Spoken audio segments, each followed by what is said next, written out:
My name is Jules Schulman, and I am joined by Grandmaster Fabiano Caruana to figure out how well you and Hikaru know each other. Oh, okay. So I have questions for you. So how many subscribers on YouTube and followers on Twitch does Hikaru have combined? I saw something recently that he got 2 million on Twitch, so I saw the announcement somewhere. So going 2 million Twitch and 2.5 YouTube, I'll say 4.5 million total. Wow, I think that's exactly correct. Actually, I don't check his channel, but I just remember seeing the announcement like 2 days ago or something. So some luck there. How many times has Fabiano won the US championship? Okay, so Fabiano, he didn't win in 2020, so at least there's no asterisk. He's won it 4 times. 4 times he's won the US championship. Correct. When is Hikaru's birthday? Oh, when is his birthday? I actually don't think I have any clue. I'm gonna say end of the year. I don't know why, but like I know Magnus is in December. I'm gonna go Hikaru in November, but I wouldn't even be able to guess the date, and probably the month is wrong, and I have no idea. December 9th. Oh, I should have gone December. What state was Fabiano born? Okay, also very easy. He was born. He was born in Florida, but more specifically Miami. In what popular HBO series did Hikaru have a cameo in a few years back? This one I know because I was also invited, but then they went with Hikaru. It was Billions. At what age did Fabiano become a grandmaster?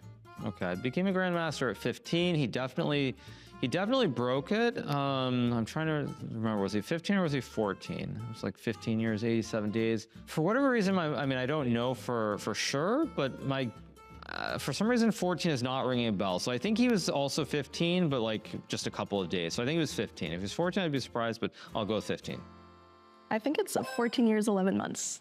Ah, it wasn't even 15. Okay.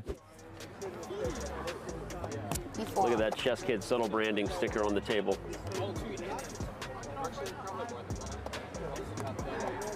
I forgot. Danny played this against me, and he won, so I'm sure you're in good hands. Yep. I think it was an accident. I think I blacked out for those first 2 games.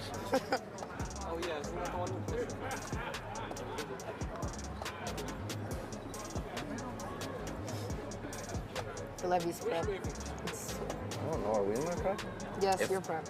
If we're in my prep, I'm really scared because He's moving with such confidence. He doesn't seem concerned whatsoever. It's like really it's extremely concerning. I don't understand. This is secret prep. Your prep? My prep? Actually, I think this is actually prep. Or maybe I just figured it out. Or maybe it's a bluff. This is not my prep, actually, but like. So I have an option to take that one. I want to. Wait, Tony, is this legit prep? I have a suggestion, Tony. Why don't you take none of my pawns? I just take none of them? Just don't take any of my pawns. Okay, I won't take any of your pawns. Okay. Deal's a deal. First them to be taken. Wow, this is actually crazy. What, this position? No, actually, yes. Yeah, it is.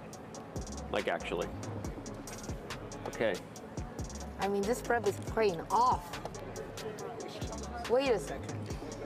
Wait a minute. So yeah, this was what I was fearing when I actually. You guys are playing this a little too focused here for me.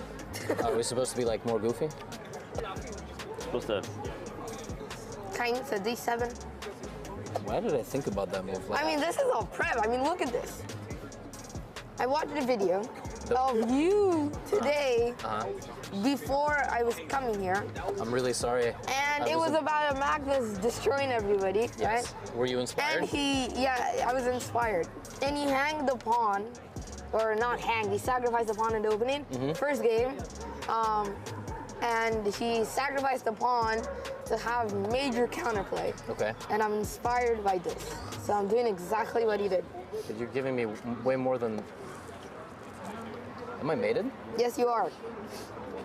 Am I really? Yes, you are. Oh. Wait a second. Wait. Oh my God. Yes, you I are. think I'm missing my wallet.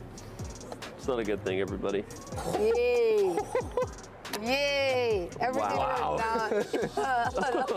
That was an epic game. What are we doing? We can't be awkward. We gotta do this one. There you go. We're gonna be one of those like epic, like, oh my gosh. so Gukesh, this is freestyle position 122. Yeah, I'll just repeat. Rook h1, king g1, bishop f1, bishop e1. Correct. Knight d1. Knight d1, rook c1, queen b1, knight a1. Correct. Very good. c4, E5, knight b3, F6, d4. D4, Yeah. Bishop G6, e4. I'm not liking my position. It's only 3 moves in. Good job. Bishop E7. h4. Oh boy, aggressive. Yeah, this is no good. H5, Knight e3. Knight E3, D6. You said d6, yeah? Yeah, D6. I'm getting crushed. c5, E takes D4, bishop c4, Bishop F7. knight f5, This is not looking good. Bishop F8.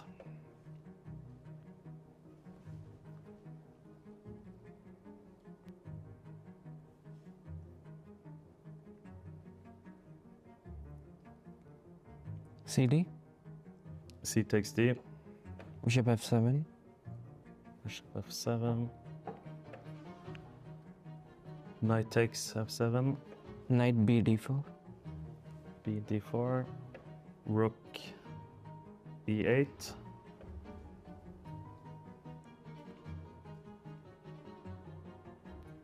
rook h3, This is not easy. Down on the clock as well. Knight B6. rook g3, Queen D8. bishop c3. What is the time? I have 2 minutes. You have 3 minutes, 48 seconds. So you're crushing it on the clock as well. Knight E5. a4, Queen D7. a5, Knight C8. Look at my pieces. This is back rank chess. rook d1, King H7. knight e2, G6. knight e3, Bishop H6. f4, Oh boy. Knight G4. knight g4, H G4.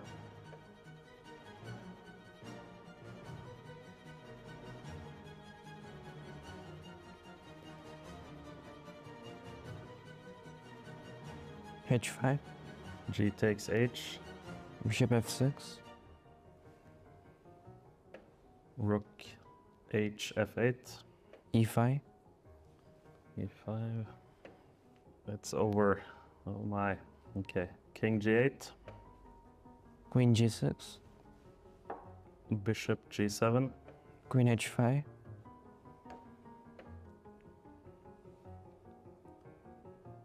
I resign. Well played. Yeah. Incredible. thank you. This is the final position. Yeah. We're here with Grandmaster Arjun Aragaisi, and we wanted to see one of your best and quickest freestyle games of all time. So take it away. Show us what you have. Yeah, this is my game from Paris against Jan. I remember we were discussing quite some ideas, and we decided on like b3, c4, trying to open up the queen and bishop diagonals. So I started with c4, and he did symmetry to here, and I went for d4. So here, like d5 was one of the options, like to try to do this, but in the game he took, and to be honest, I was already a bit happy to see this because my queen is active and also it's no longer symmetry, and I was in a must-win situation, so yeah, I didn't want that. And at this point he went knight f6, and Did you have this position prepared in the preparation time that you had before the game? I don't remember too well, but if I remember correctly, we did not look at this, and I went for knight e3, and actually I was surprised to see that he went knight c6, and yeah, this in my opinion is not a good move because it blocks the queen, and this means like he'll have a tough time getting his queen into the game. I put my queen on d2. He went e6. This is like against some potential knight f ideas, and in general it's good to put your pawn here where there's a knight like 2 squares away because it controls the knight. And I developed my knight. I think this is perfect position in a must-win situation like Arjun Erigaisi finds himself in. This is full of tension. It looks like full of potential. I guess I could also have played bishop b2, but I didn't want to allow bishop e5, offering a trade. So I first went knight f3, and I remember being quite surprised to see this because like this looks very scary for black to allow this potential ideas. Sometimes you spend your whole game trying to get bishops like that. Yeah. And here they are in the first 10 moves in freestyle. Yeah, and if he takes, I would take with the g pawn, and I would castle here and have a lot of attacking ideas. So he did not take, and he played d6. I still castled long. He went for bishop b7, and yeah, I remember spending a lot of time here and calculating a lot. I don't remember all the variations because it's been quite long, but I went and he took. Yeah, so I went f4 and he went knight e4. So if ef4, I wanted to take here. The point being, after that f3, I have queen d4, and if he takes here, it's a checkmate. So if gf6, I wanted to continue attacking like this.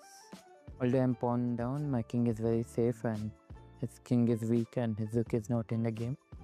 And he can't castle queenside here. Correct, because in that case, like king is going past this, which means it's illegal. So he went knight e4 here, and this is a perfect execution of that. There we go. He does bring his up. Brilliant move from Arjun Erigaisi. So Jan Nepomniachtchi, no way to finish his development because of that stunner. And this is in the air now, and also queen f8, king f8, rook d8, king e7, and taking that cake is an idea.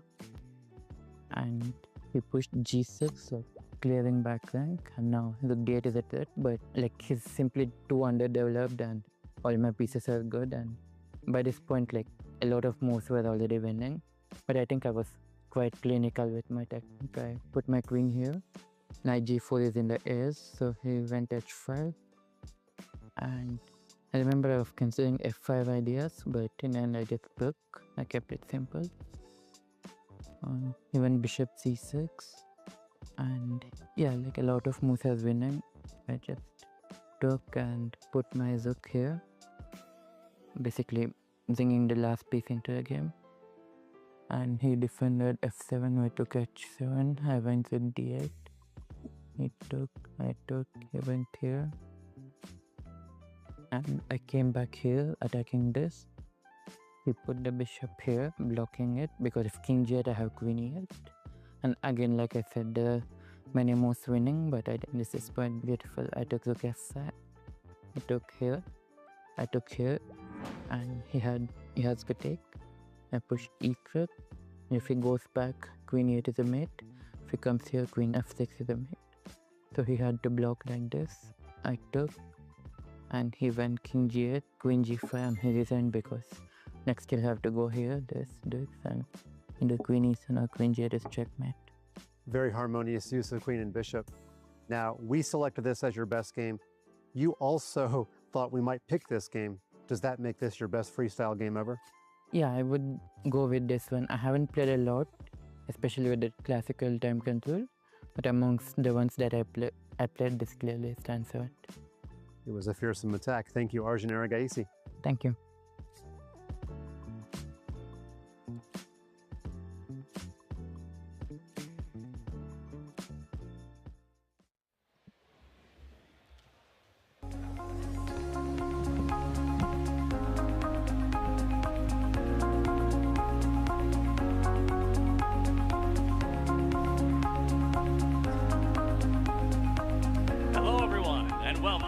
CHECKMATE, USA versus India, here in Arlington, Texas, in the beautiful esports arena. I'm James Dash, I'll be your host for the evening, and I'm joined by none other than GM's Robert Hesch. And we've got Harjit Raj on this side. Gents, what is it like to be in an arena like this for a chess event of all things? It's amazing. The crowd is wonderful. It's getting bigger and bigger by the minute. There's Dippin' Dots in the corner. I'm already hungry, and I'm ready for Team USA to take down Team India. Oh, you better be careful there, Robert.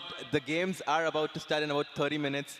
It might be a quick one if India sweeps USA 3-0. Already throwing some predictions out there. I see, yes, the smell of popcorn is in the air. You can see the arena is filling up behind us with an incredible live audience, an innovative take on what is to be maybe the future of competitive chess, and we couldn't be happier to be bringing it to you here from Arlington. Now, before we get too deep into the brass tacks of things and talk through all the matchups, I would like to take a moment to thank all of our incredible partners who have helped to bring this event to life. Firstly, Hari Raghavan and Black Diary Investments. They are a Toronto-based family office that has been investing in growing businesses and great businesses since 2018. They are a humble group of people passionate about investment in great businesses and exceptional people. And at Black Diary, they don't just buy companies, they build legacies. And chess is their newest venture. We could not be happier to have them with us. Next up is Single Key. Single Key helps landlords and tenants take the risk out of renting. They offer industry-leading tenant screening and a rent guarantee program that protects landlords if tenants stop paying rent. And Single Key also helps renters get approved for a lease by acting as a guarantor, and then helps them build credit by reporting their rent payments to the credit bureau. And finally, we have Stride, the regulated digital platform that's democratizing sports private equity. For the first time, both individuals and institutions can access exclusive opportunities in professional teams, leagues, and the entire sports ecosystem that powers billions in global revenue. That, of course, though, brings us to this incredible event. That's how we get to be in a venue like this and invite 10 of the most exciting players from 2 of the big powerhouses when it comes to countries in the chess world. And that's where I want to start. That tonight, these 10 players are playing on behalf of their country. So maybe I'll start with you, Harjit. India, USA, there's already been talk about, who are the big powerhouses in chess, and are these the 2 countries that are kind of leading the charge? And, what is it like to be stepping on stage to represent your entire nation? I mean, James, this is such a big stage for both the countries. I mean, when I was young, I've already, I had the privilege of playing for India in the Asian and World Youth events, but this is chess at a different stage. We have almost 1,000 people watching. And as you were saying, India and the USA are probably 2 of the biggest powerhouses in chess right now. We have Gukesh, who's a world champion at the age of 18. We have Arjun Erigaisi. I mean, he's a silent killer, as I like to call him. Then we have Divya. She's so dynamic. She just won the World Cup. She had a fantastic performance at the Grand Swiss. We have the very talented Ethan Waz, 15 years of age. I mean, I just learned to ride a bicycle, learn how to ride a bicycle at that age. And then my very good friend Sagar, who kind of completes the team with experience, and then also in the US team. I mean, I'll let Robert talk a bit about his team, but I feel great about the chances of the Indian team, and I'm super excited to see what's going to happen. All right, feeling good on this end, but talk to me about, the idea of representing a country and to do it in kind of a new and innovative format where there's going to be a lot of brand new things thrown at them. So it's not just representing your country, it's while also interacting with all these new elements that we're going to shove in there. Yeah, I'm not going to have to name all the names because the players, they'll let their moves do the talking. So Harshit, he can keep going over there. But in all seriousness, it's one game. And so these players, they're coming in. They don't have the history of the tournament behind them. It's one game, hit or miss. And if you lose, you've probably let your whole nation down, your team down. So we'll see if everyone's in great shape because they don't get a second opportunity. Okay, well, yeah, you're not going to get a second opportunity, and that's a perfect kind of transition for us to talk about the format, the team format, first of all. The fact that normally it's an individual sport. You show up, you get it done on the day, and you can walk away a winner. That's not the case here today. Sure, you can walk away with some individual pride in winning your match, but you're trying to get a point on the board in an overall 5-point series scoreline here for the sake of your country. So there's a different element of added pressure, as well as how the teams will interact with each other, how they'll devise strategies or maybe retool between a draw and another game. That's such a good point, that they have to devise strategies And there are some boards where, some people think that I'm a big favorite against him. And then they're going to try to, really put pressure on that specific board. It's going to be very interesting to see how they start, because I think the first game is between Arjun Irigesi and Fabiano, and I think that's going to set the tone of the whole match. But as you said, the format, it's 10-0, one game. It's going to be very quick. Yeah, no, I like where your head's at. And actually, I got a little bit ahead of myself, already talking about playing in the team format. We were talking about playing on behalf of your country earlier. We were lucky enough to get a word from some of the players just yesterday on what it means to them to be playing on behalf of their country. Take a look. It's always quite special to represent India in any form. This USA versus India match, having the opportunity to represent the country, play alongside teammates will be really exciting, and hopefully we'll emerge victorious. Yeah, I think it's pretty cool to represent USA. It's not something I generally would have had an opportunity to do. In chess, it's such an individual game. For so much of your career, you are basically just playing for yourself and nothing more than that. When my grandparents found out I was playing, they were super excited. I very quickly had to tell them this is not the same as the Olympics. But yeah, it's cool, and I look forward to it. Just here to have fun, and with the team atmosphere, it's quite nice. When I play, I always want to give my 100% on the board. That pressure is there. I think playing for my country itself doesn't necessarily bring a lot of pressure, but I think the fact that there are going to be so many fans here in person watching will make it much more dramatic, and so I think there will be a certain nerves that all the players experience. Actually, I would say it's very similar to Esports World Cup, where I felt like players were making a lot of blunders because of the audience that was there. You could kind of feel that presence, and with the big presence, there will be mistakes, there will be nerves, and definitely blunders and some exciting games. Great to hear from them and what it means to be playing on behalf of their country. Hikaru, interestingly, saying, I'm not going to feel a ton of pressure for the fact that I'm playing for my country, but maybe more so feel some of the pressure akin to what he maybe felt in EWC out there with a live audience. But I would also be curious, Robert, how much he might feel the pressure as the team captain to maybe bear some of the responsibility or help the others through those obstacles. The idea that there's going to be some noise.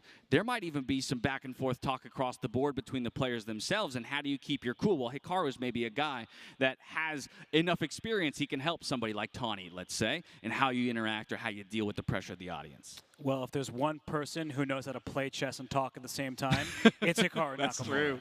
He has won every event under the sun while streaming to his audience, so he does not need any advice from anyone, but he can impart that wisdom on his teammates. And I think that with opening preparation, with one game, what should I do if we need really need to win now? How can I put the maximum pressure on my opponent?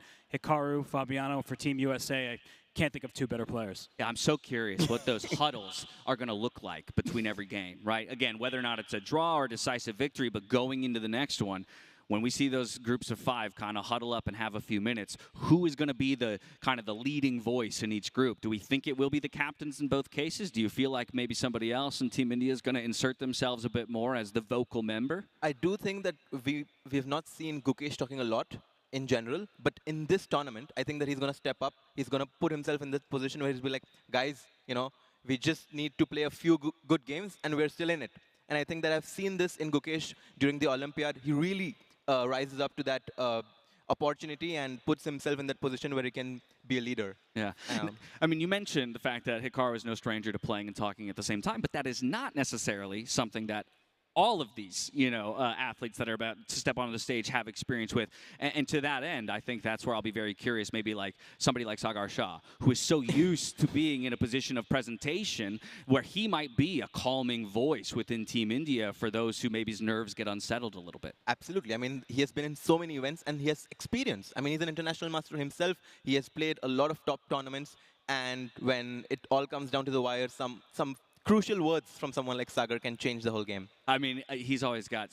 For me, I feel like he changes the energy of a room when he walks into it, and that's what I'm going to be looking for. If for a moment it starts to go bad for India early on, I'm looking for him to be the one who can kind of change, the tone or the feeling on the stage. Who would be that person over there for Team USA? Is it going to be Hikaru? I almost think it might be somebody like Tawny, he's got just this spark of life in him that I couldn't be upset if I was on a stage with him. Yeah, I think Carissa as well. Yes. These two youngsters, they inject energy in their team. team. But if you want me to talk about someone who changes, it's Harshit. Because on our calls, he was saying that Sagar was going to be busted against Levy. Now he's talking about all this wisdom coming from Sagar Shah. So talk about a person who changes.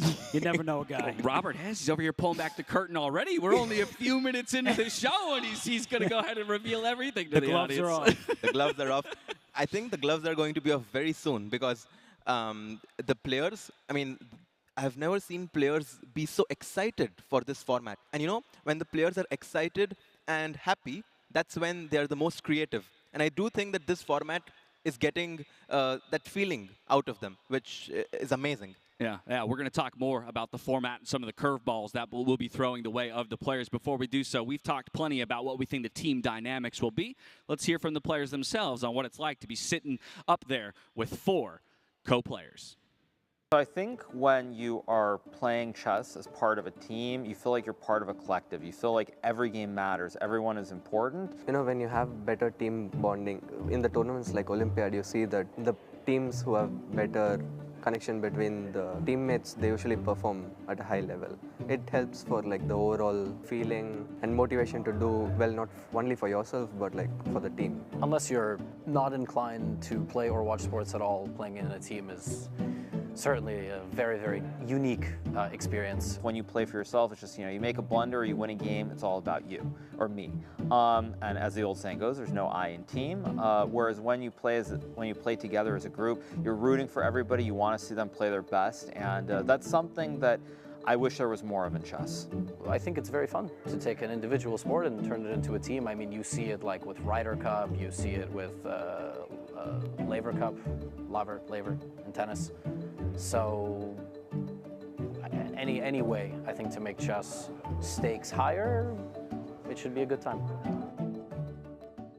I couldn't agree more with the sentiment there of Levy at the end. You know, it's not necessarily a unique thing to chess. We've seen it in other sports as well, where you go from what is maybe normally seen as an individual sport, and you kind of introduce a team element, you know, for certain events throughout the year, and it can surprise and delight fans. It creates new environments and different situations that are very exciting to watch, but at the same time, it doesn't have to be the only way in which the game is played. And I think this is a very exciting thing, that we're going to break from the normalcy of the chess world. And we've seen a lot of that specifically in 2025. There's a real effort to kind of break from the normalcy of chess and find new and inventive ways to make the game exciting. Absolutely. I mean, also, usually Arjun, Gukesh, they're going to be competing against each other on the board.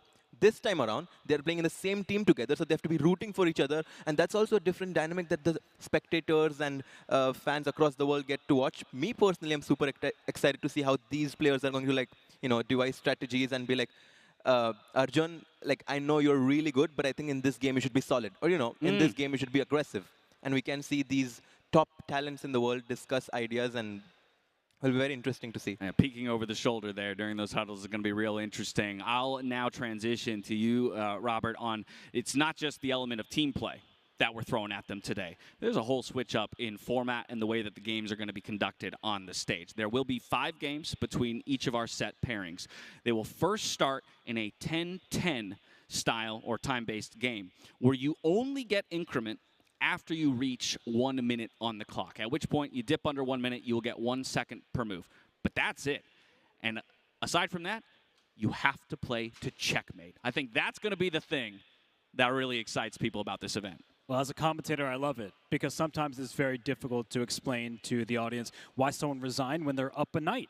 Like, they're material, they're up in value. Why are they giving up? So I love that they have to play to checkmate. It also means that people may have surprise chances. And with the time control the way it is, 10 minutes is a base time. You only get bonus time when you get under a minute. It means you won't be able to build up all that time. You have to be really careful not to spend all your time early. Absolutely. I mean, you have to play to checkmate. Also, that means that you also have to play till bare kings. There is no draw for a rule. The players have to play. Even if they have king, rook, 3 pawns, king, rook, 3 pawns, they'll have to play the game. Unless the special occasion happens where the arbiter thinks that it's completely drawn, the players look at each other, and then the arbiter can, the referee can make the decision that, you know, this game is going to end in a draw. And the good news is, if there is a draw, that doesn't mean that we end right there. We're going to make the players take a couple minutes and then step back to center stage, the time gets reduced from 10-10 down to 5-5. If we're still in a drawn position from there, we go down to 1-1. We're looking at bullet chess. Of course, again, that same increment rule applies across all 3 games. So you only get the 1 second added once you dip below 1 minute. If you go back above 1 minute, you no longer get that 1 second anymore. So again, we're really going to be putting the time pressure on these players. We're going to be putting the pressure on them to take the victory. There's a few other small things that we should throw out there. Illegal moves. Shall we talk about that? Because I think there's a standard when you're at a normal chess tournament. Illegal move. Maybe you're flagging an arbiter. Hey, illegal move. It either gets reset or there's some kind of a penalty. Here, it's a little different. You got to catch it. You got to be vigilant. You can't just rely on anybody else. That you have to be on the lookout. If an illegal move happens, you got to make the claim. You got to make the claim. There's a button on stage that each player has the ability to hit to stop the clocks and make that claim to the referee, whether it be about an illegal move. But there's another way that they can deal with an illegal move. Yeah, I mean, let's talk about that. If you make an illegal move that helps me, I'm just going to continue the game. I mean, let's say, for example, you make an illegal move that allows me to capture your piece for free. I'm going to be like, no, I don't want to claim. I'm just going to capture a piece and let the game continue, which is really nice. So with that, that means your king could be in check. You could make a move that doesn't get your king out of check or protect the king from check, and now I chop the king on the next move. That will be allowed in this tournament, just to get that out there very explicitly for everybody at home. But is that already going to change your mindset? If I was to send you up on stage now, knowing that that's the way the game is going to be played, how are you already workshopping and thinking about how you approach it differently? Yeah, it's a good question because so much of this is different. It's so novel that, we haven't even discussed every element of it. But if I have to make the claim or if we make a draw, I can't repeat the same first move with the white pieces. True. That means that I'm always going to have a backup plan. I need to store information as quickly as possible. I need to consult my teammates. I like that you dropped that little nugget in there, the fact that in a drawn position, within every individual matchup, so we're going to start the day with Fabiano versus Arjun. We'll talk more about the matchup specifically later, but as an example, let's say that they draw in the first game of the day. What Robert just said is true. When they step back out for the 5-5, the player with the white pieces cannot use the first move from the previous game. They must use a different opening move. So at the very least, if you go to 1-1, we're going to see 3 different and unique openings in any individual pairing. Absolutely. I mean, and that's the thing, it's so difficult to prepare because you don't know. I mean, if I'm playing with the black pieces, by the way, all the Indian players are going to get the black pieces because they're playing an away game. So the US team has the home court advantage. Yeah, next time around, it'll go the other way. It'll be it will switch. But right now, all the Indian players starting with the black pieces, which means that they have to prepare for everything. They have to be ready for everything. And I think this is nice because you basically come to the game, you don't know what's going to happen. And that intuition, many players were talking about this word, intuition. What this means is that with such a small time control, you just have to rely on what your gut feeling and go with it. Yeah, so obviously we have talked a lot about all the different curveballs that we'll be throwing at these players. Why don't we hear from them on what it's like to be stepping into an arena with so many unknowns? If anything, I have to rewire my brain to play the game when I'm losing or winning. You might have 30 seconds on the clock and your opponent has a minute. Usually just resign in that circumstance because obviously the person with 30 seconds is going to win. But here you have to play till checkmate, so you got to be locked in. You never know what you can accidentally do with your physical hand and when the stakes are high and when the championship is right there. So yeah, I just have to remind myself not to resign, not to relax too early. It's fun for the audience to see because, for example, in other sports you don't just resign, yeah? In chess it's like a common thing, so it's fun, and it'll be a bit funny to watch some people just suffer till the very end. I think in chess, one of the big drawbacks is there's so much of a focus on the professional side of things and, resigning games ending perhaps in repetitions. And I think when you have that happening for the casual fan, it can be a little bit confusing. Of course, we have computer programs that will give you a numerical evaluation of the position. But I think that for someone who's a complete beginner, probably the few basics that they will know are things like checkmate with king and queen versus king, or king and rook versus king. And when you see games being played out, I think that helps the audience understand it much better. So I actually really like that. It doesn't change anything strategy-wise for me. The only difference perhaps is that if I get a completely winning position, maybe I'll try to simplify it into one of those very, very basic standard checkmates that everyone has seen before. I'm personally very glad that we'll be seeing games played all through the end game. And I also love that smile and the giddiness out of Gukesh saying, I can't wait to see some players suffer coming down the stretch. But either way, with all of these new rules and with kind of what it means in terms of the clock, the claim button, and things like that, it put the onus on us to come up with a brand new timekeeping piece specifically crafted for this event. So it's a great opportunity for me to talk about another one of our incredible partners in Tag Heuer. As the official timekeeper, Tag Heuer brings its legacy of innovation and accuracy to the world of chess, enhancing the experience for players and fans alike. Now, timekeeping is integral to chess, with the evolution of chess clocks tied back to the 1960s and 70s, when Heuer, now Tag Heuer, wasn't just involved in motorsports. The brand also crafted and created a beautifully designed chess clock called the Chess Master. Now, the Chess Master represents a tangible link between Tag Heuer's past and present, demonstrating a long-standing appreciation for activities that demand precision, strategy, and mental focus. This partnership is a continuation of their legacy within the chess world, and we could not be happier to have them as a partner here at this event.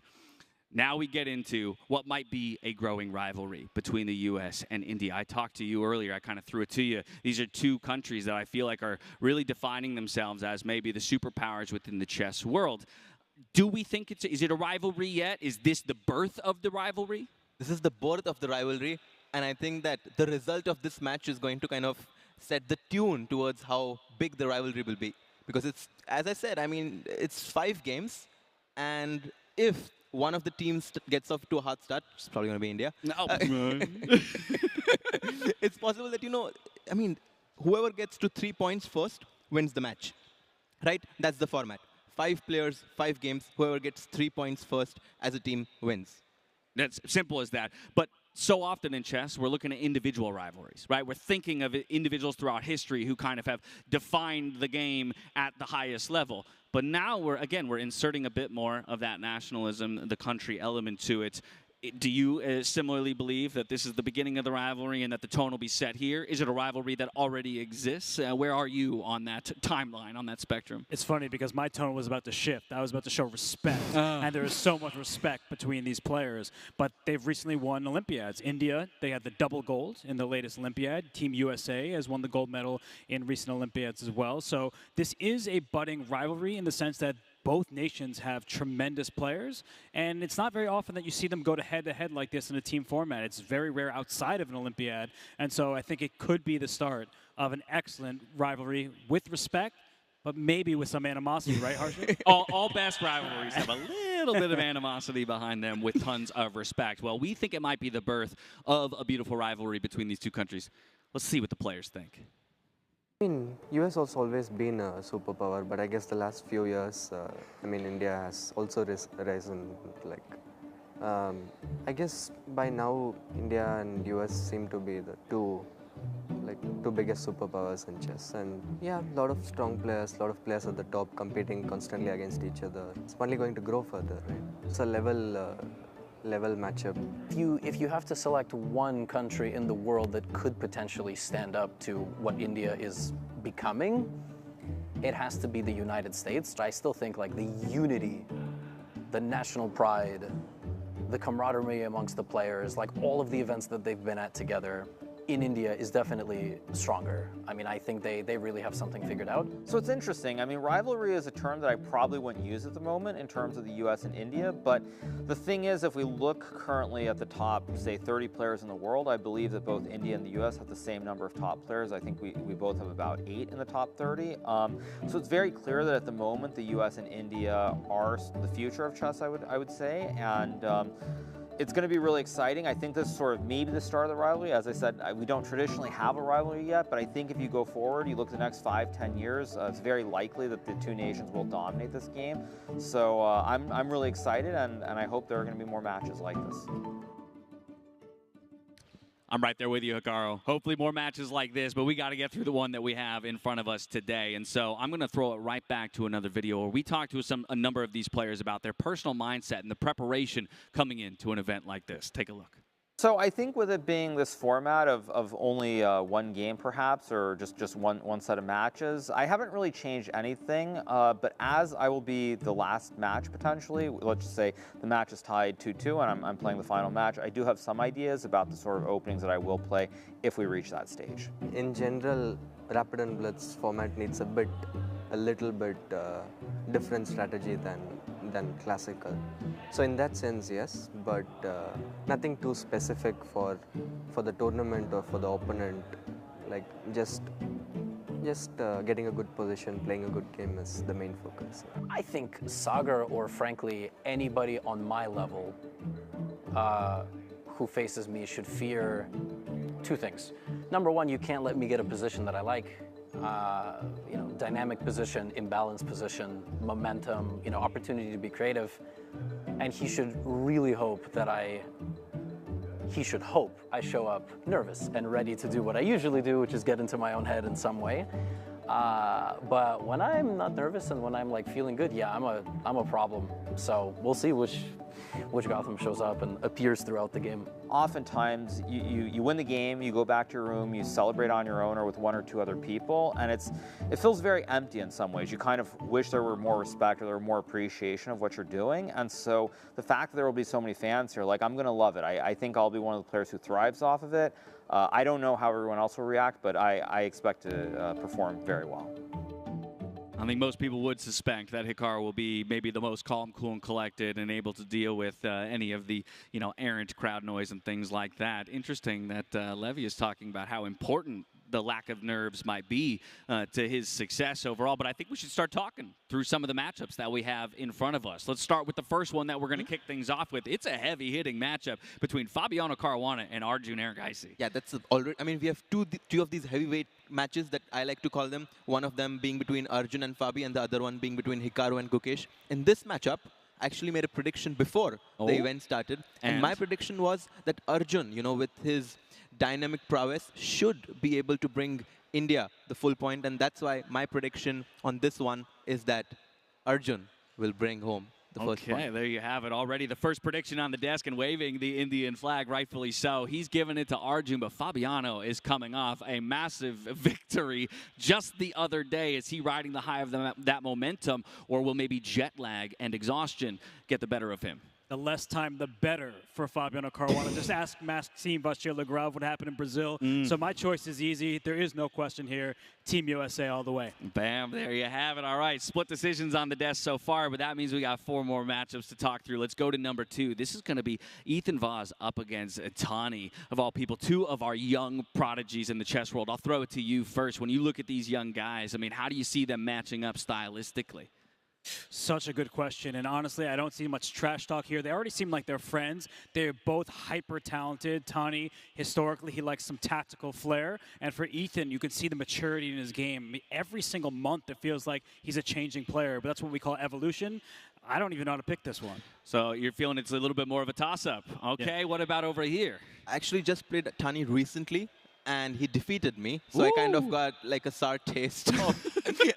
So I'm hoping that Ethan avenges me, because I've never played Ethan, but I've seen some of his games. He's very good at calculation, and I think that an opportunity like this is amazing for him, where he can show the rest of the world, which have not heard of him, how strong he is. Okay, so from here we go to. Oh, did you want to make a prediction on it, or do you also feel like it's a bit more of a split? It's a split, because I've never played Ethan myself, so it's going to be a close match. It's going to come down the wire in this one. Okay. From there, we're going to go to Carissa Yip and Divya Deshmukh. I mean, these 2 players right now are on fire in their careers. I mean, I think a lot of people are going to look at 2025 and say, wow, these 2 are just taking off like a rocket. I think it's clear in this one for me that Divya, I mean, she just became a grandmaster. I mean, in the whole Indian country, that we only have 4 grandmasters. Divya just became, I mean, being a female player, Divya won the World Cup. She drew against Gukesh with the black pieces in the Grand Swiss. I think this one is clear. This one should go to Divya. Giving the edge to Divya here, but then what does that mean for Carissa if it's an uphill battle? How does she overcome it? Yeah, she's going to have her hands full, because Divya Deshmukh, the last time I commentated a Rapid event with her, she wasn't supposed to play in it, and then she won in Tata Steel in India. So I don't know if that makes me a good luck charm for her, but for Carissa, she is so tricky. We saw her playing for fun against Hikaru earlier. She was given a serious fight there. So just because Divya has previous successes doesn't mean that she'll be successful in this one game against Carissa. Fair enough. Anything can happen out there on this stage. From there, we're going to go to match number 4, and this is the battle of the YouTube subscribers. It's going to be Levy Rosman up against Sagar Shah. And now, if we were determining the result of the victory based on subscribers, Levy has an edge. But do you feel that's the case when it comes to the chess? I think it is, and I love Sagar Shah. He's an amazing person, but Levy's so much more active. I know Sagar's tried to get back in the game with some OTB tournaments, but Levy's playing all the time, streaming all the time, recording the videos, following the best chess, so Levy's a big favorite. To be honest, in this matchup, I actually predicted Levy to be a small favorite because he's played so much of these quick formats, right? Online, Blitz and Rapid, he has played a lot of games. But recently, I've seen Sagar prepare so much. He's so intense and serious about this match that I have a feeling that we might see a surprise. We might see Sagar pull off a small trick up his sleeve. We very well might, because I was watching some of Levy's content just the other day, and he was talking about how his strategy is a lack of prep. And if he doesn't know what he's going to do, then there's no way Sagar can know what he's going to do. But I don't know, that could come back to bite you in the game of chess. That brings us to what might be considered, probably is considered, the marquee matchup of the evening, our 5th and final one, between the world champion in Gukesh and the world number 2 in Hikaru Nakamura. I think many of us are hoping that that game will be a decider. You mentioned earlier, there's a possibility that the series itself is already decided at that point. But either way, both of these competitors do not want to lose. So how do you look at that matchup? I really hope that when we get to this match, we have the score of 2-2 because it's going to be so much pressure on both of these players. It'll be fun as a spectator to have that. But I think that Hikaru Nakamura, I mean, when it comes to quick chess, it's really hard to root against whoever he's playing against. So I think in this one, I'm actually going to predict Hikaru to win against Gukesh. It is, of course, faster time controls. Typically, people will look to say that that suits Hikaru over a player like Gukesh in the longer classical form. So do you as well feel that this is Hikaru's place to make a statement against the world champion? I was going to use that exact word, a statement game, because Hikaru wants to play in the candidates, maybe try to qualify for the world championship if he can get out of that on the top. So this is a statement game, but I think it's also a statement for Gukesh. People are criticizing him for reasons outside of his control. He did have a bad Grand Swiss, but he's improving in the faster time controls. Yeah, it's an interesting idea that, who knows, this could be a precursor to an eventual world championship battle. I don't want to put too much into the universe, but, you know, if I got my way, that's what we would see. From here, we have to talk about the spectacle of the event. And again, how that's just another element for each of these players to come up against. The idea of having a live audience that we can hear the murmurs of just behind us. The fact that there will be these bright lights. And even the players themselves have permission to talk over the board to each other. So when you take all of that into consideration, how do you two, as chess players, kind of envision what that would be like to step out knowing that all of those different things can come your way? I mean, to be honest, when I first came inside this hall yesterday, I was like, I want to play myself at that stage. And you know, if this is the kind of inspiration I'm getting, I can only imagine the little kids who come here watching all these players get. And I'm hoping that one day, one of the kids who's watching this gets the opportunity to be one of the players on the stage. That's the dream right there. And so, for us, it's amazing to be a part of the audience and the spectacle that these players are about to dive into. Let's hear from them, though, what they're thinking ahead of an over 1,000-person full arena.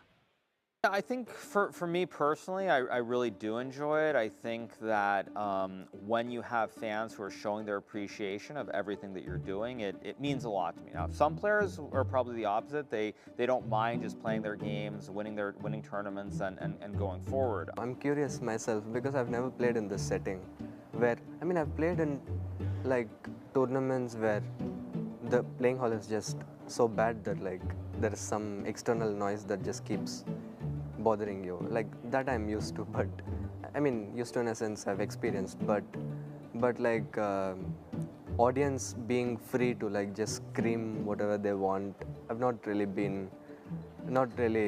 experienced that before. So I'm curious myself. So it all depends on the perspective, but I definitely like it. I do think that, as I said before, when you look at chess, I think it's a little bit too boring as it is right now. I don't think it's a product that you can simply sell to the masses.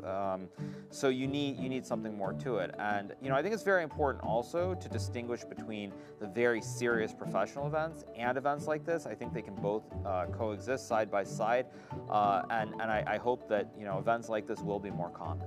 If I had to pick out one game when I was on tour where the audience definitely had an impact, it would be the game against Felix Lohberger, who is the Austrian Grandmaster. You could tell, even though he had a really strong position after 10-15 moves, he kind of froze, and he made a mistake. Luckily, he made such a mistake that the game was almost over immediately, and I didn't have any time to screw anything up. But I definitely got nervous on stage. I'm winning, don't embarrass yourself with these enormous monitors. And he got nervous to even get himself into that position in the first place. So yeah, I don't know how I will feel until I'm there and until the game starts. Regardless of what happens, what I've learned is that it's always worse before the game. When you are actually playing the moves, you have to play the moves. You don't have time to be stressed. Your time's going to run to zero. So. And there you have it. The stage is just about set, so we've got nothing left to do but to get the two of you on record. Who's going to take it, and what's the scoreline going to be? I'll start on this side. Harjit, what are you thinking? I think India is going to win. I think they've traveled a lot to be here. I think they're going to make sure that they win this match, and I think they're going to win a close match. I do think it'll be close. I mean, US has an amazing team. It'll be close, but I think India will win 3-2. 3-2 call for India on this side. Robert Hess, what do you think? Yeah, I think he's kidding himself over there. I think USA is taking this match. 3 points is all it takes. I don't care how much India has on the other side. Okay. But Team USA is going all the way. They're getting that 3 no matter what. The stage is set. We are minutes away from our opening ceremony. But as we head there, we've got one special treat for you. Let's take a look at Danny Wrench's new book, Dark Squares. Hello. Welcome, everyone. I'm happy to be here with Danny. How was the book signing? It was great. It was great to see fans out there. We sold out faster than we thought we would. So thank you to everybody for the support. And no, it went really well. I wanted to ask you this. We all know you as a charismatic, cool commentator, chess promoter, chess personality, and this is a very touching, close story of yours sharing with the fans. How did you feel about it when you were authoring the book?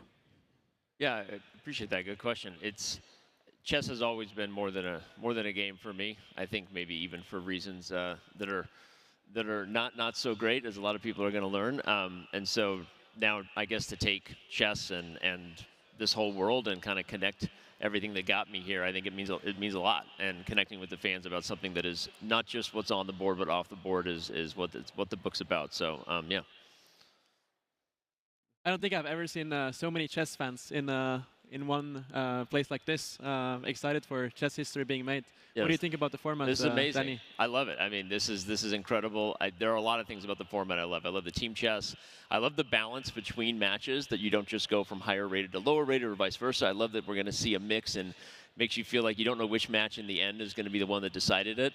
I love that they play it out till checkmate.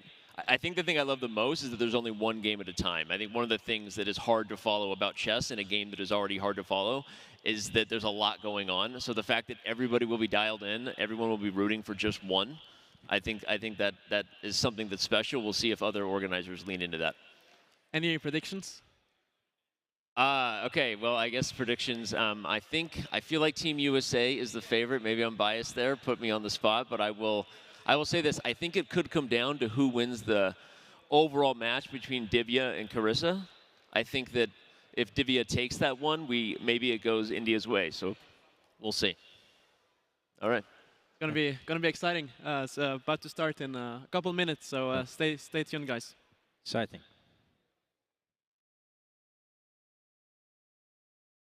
Two superpowers of chess collide in an electric showdown. When the clock runs down and you are under pressure, everything just freezes. There is nowhere to run or to hide. There are no options.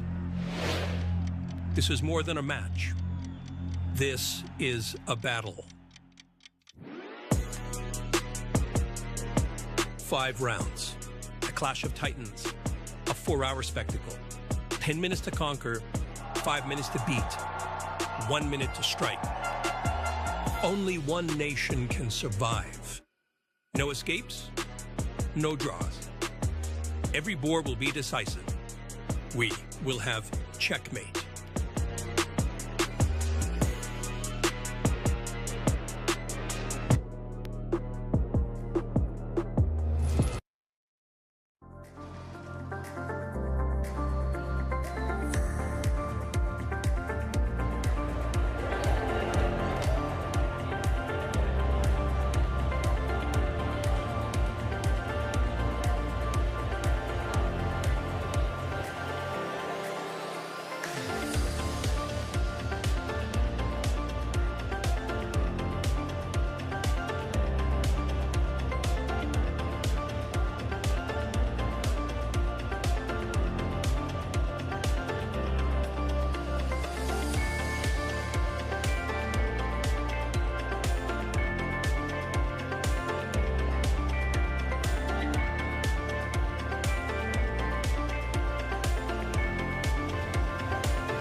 CHECKMATE! USA versus India! Woo! That is a good feeling. Keep that energy up all night, y'all. My name is Dash, and I am joined by the incredible Jules here. We will be your event hosts for the evening. And Jules, it is such a pleasure to be sharing the stage with you tonight for this incredible event. Likewise, Dash. I am so excited to be here because tonight the players are going to represent their countries and fight across the board. That's exactly right. National pride is on the line tonight, but they will have to prove themselves completely in a new format with only one opportunity to shine. There are no second chances here. And to that end, we would like to thank the incredible Hari Raghavan. Hari Raghavan, where are you here? Could you stand up for us so we can give you a standing ovation, a little round of applause? I'm looking for him. Either way, we just want to thank you so much for helping us put this event on. It could not be possible without you. I don't know about you, Dash. I don't know about you guys, but I'm ready to see some chess. I'm ready to see some chess. Y'all ready to see some chess? All right. All right, me too, me too. There is one more piece of business that we have to get through, though. And this piece of business concerns all of you here in the audience, okay? And I am responsible for letting you in the audience know that we want you to get loud at these events. We want you to cheer, shout, applaud. There is only one rule. No shouting of moves. But other than that, throughout the game, make your voices heard. If you shout a move, you'll be promptly removed from the venue. So just keep that in mind. But we're trying to do something new here at CHECKMATE USA versus India. So don't be afraid to react as you see fit to the chess that you're seeing played on the stage, all right? Okay. Well then, without further ado, let's meet the players, starting with Team India. Introducing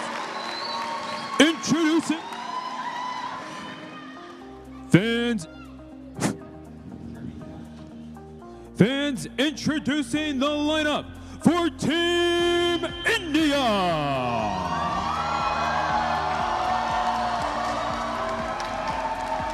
one of the very few players to ever cross the 2,800 rating threshold, the number 4 in the world, Arjun Erigassi.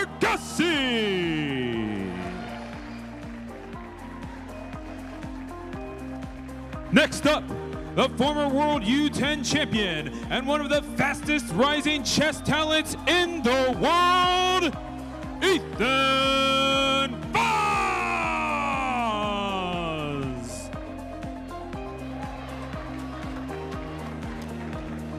Next up, a recently crowned Grandmaster and the reigning Women's World Cup champion, Divya Dashmukh.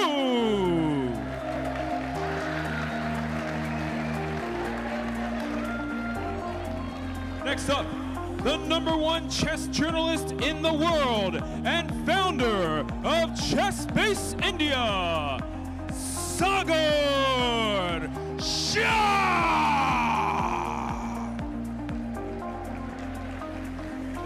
And finally, the current, reigning, and youngest ever chess world champion, Gukesh Gomaraju.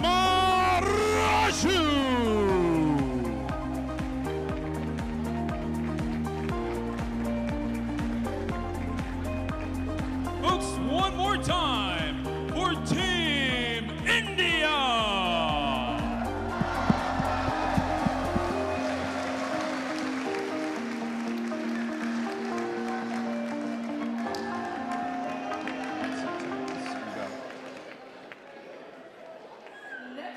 Fighting on home soil, Team USA.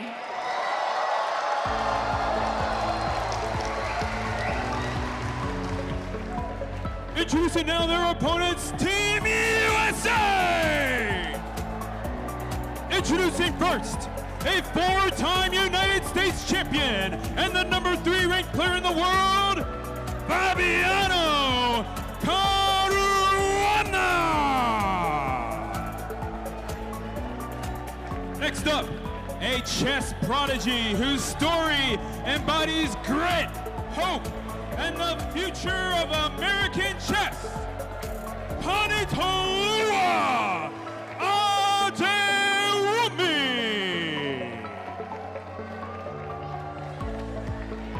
Next, the U.S. women's #1 and a 3-time United States champion, Carissa Yip.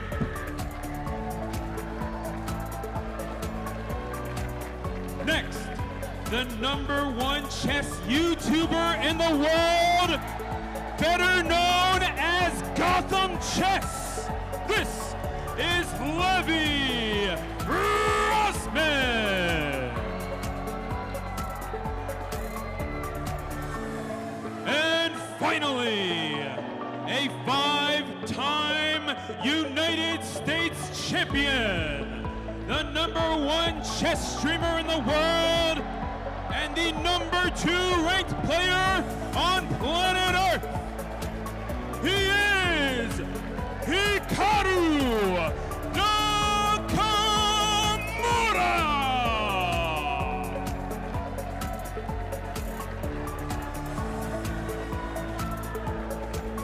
Fans, this is Team USA!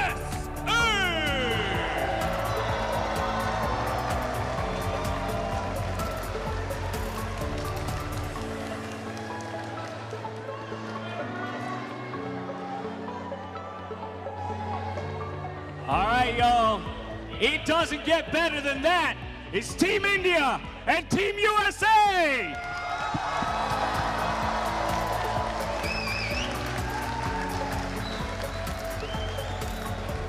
Now, as the teams have taken the stage, I'd like to take one quick moment to invite the captains of both teams center stage. So Gukesh Shikara, if you don't mind, just real briefly, I'm going to pull you up here. And Gukesh, as you arrive, how about that? What was that experience like, going through the tunnel of fans to make your way to the stage?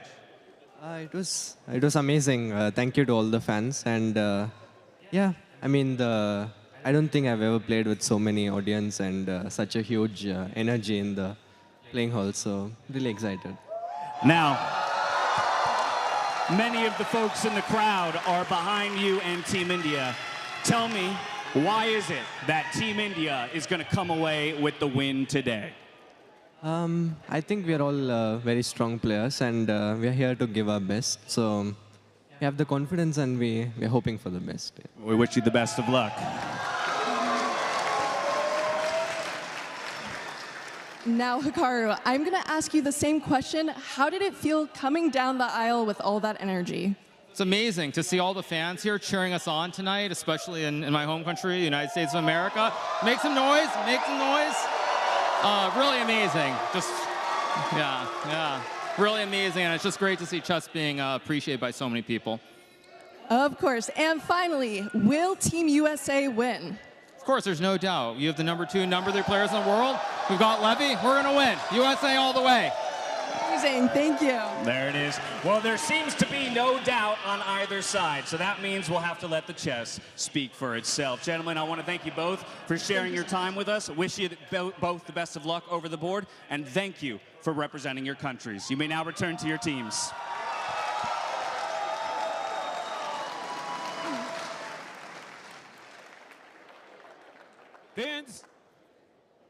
Fans, we ask at this time that you now please rise and remove your hats as we honor both the United States and India.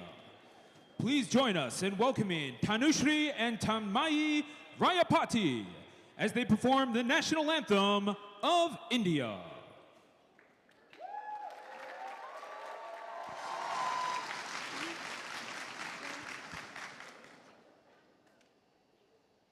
जनगण मन अधिनायक जय हे भारत भाग्य विधाता पंजाब सिंध गुजरात मराठा द्राविड़ उत्कल बंगा विंध्य हिमाचल यमुना गंगा उच्चल जलधि तरंगा तव शुभ नामे जागे तव शुभ आशीष मागे गाये तव जय गाता जनगण मंगलदायक जय हे भारत भाग्य विधाता जय हे जय हे जय हे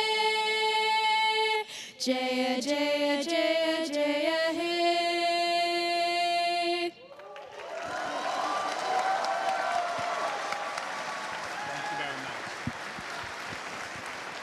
Fans, please remain standing and help us welcome to the stage lead vocalist from the band Haywire, Shauna Bonds, as she performs the national anthem of the United States of America.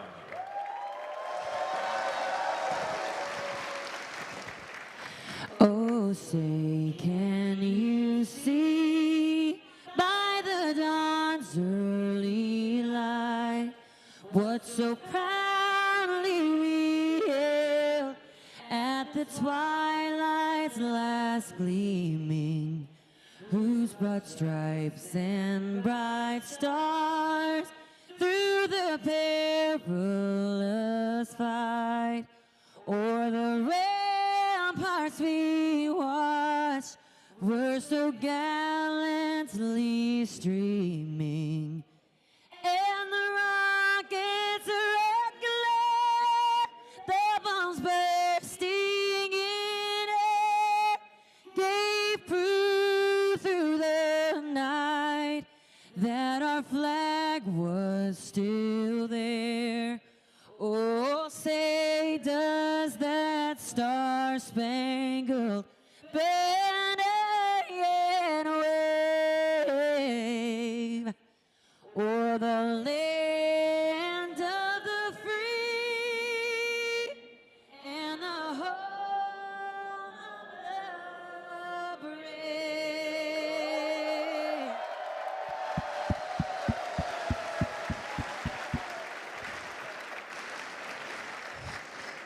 It is time for our first bout of the evening. So now to introduce your competitors for the first match of the night.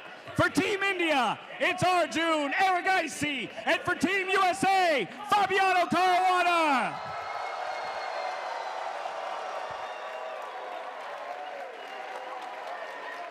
Can you hear? Yeah, I can hear you. You can hear it? Yeah. All right, Arjun. I'm coming to you first on this one. You're first out the gate for Team India, but it is ultimately a 5-game series here for the team itself. But how do you plan to kick things off on the right foot here for Team India against Fabiano Caruana? I take it as I'm the opening batsman, and I'll try to do my best and score the point for India. All right, Fabiano, you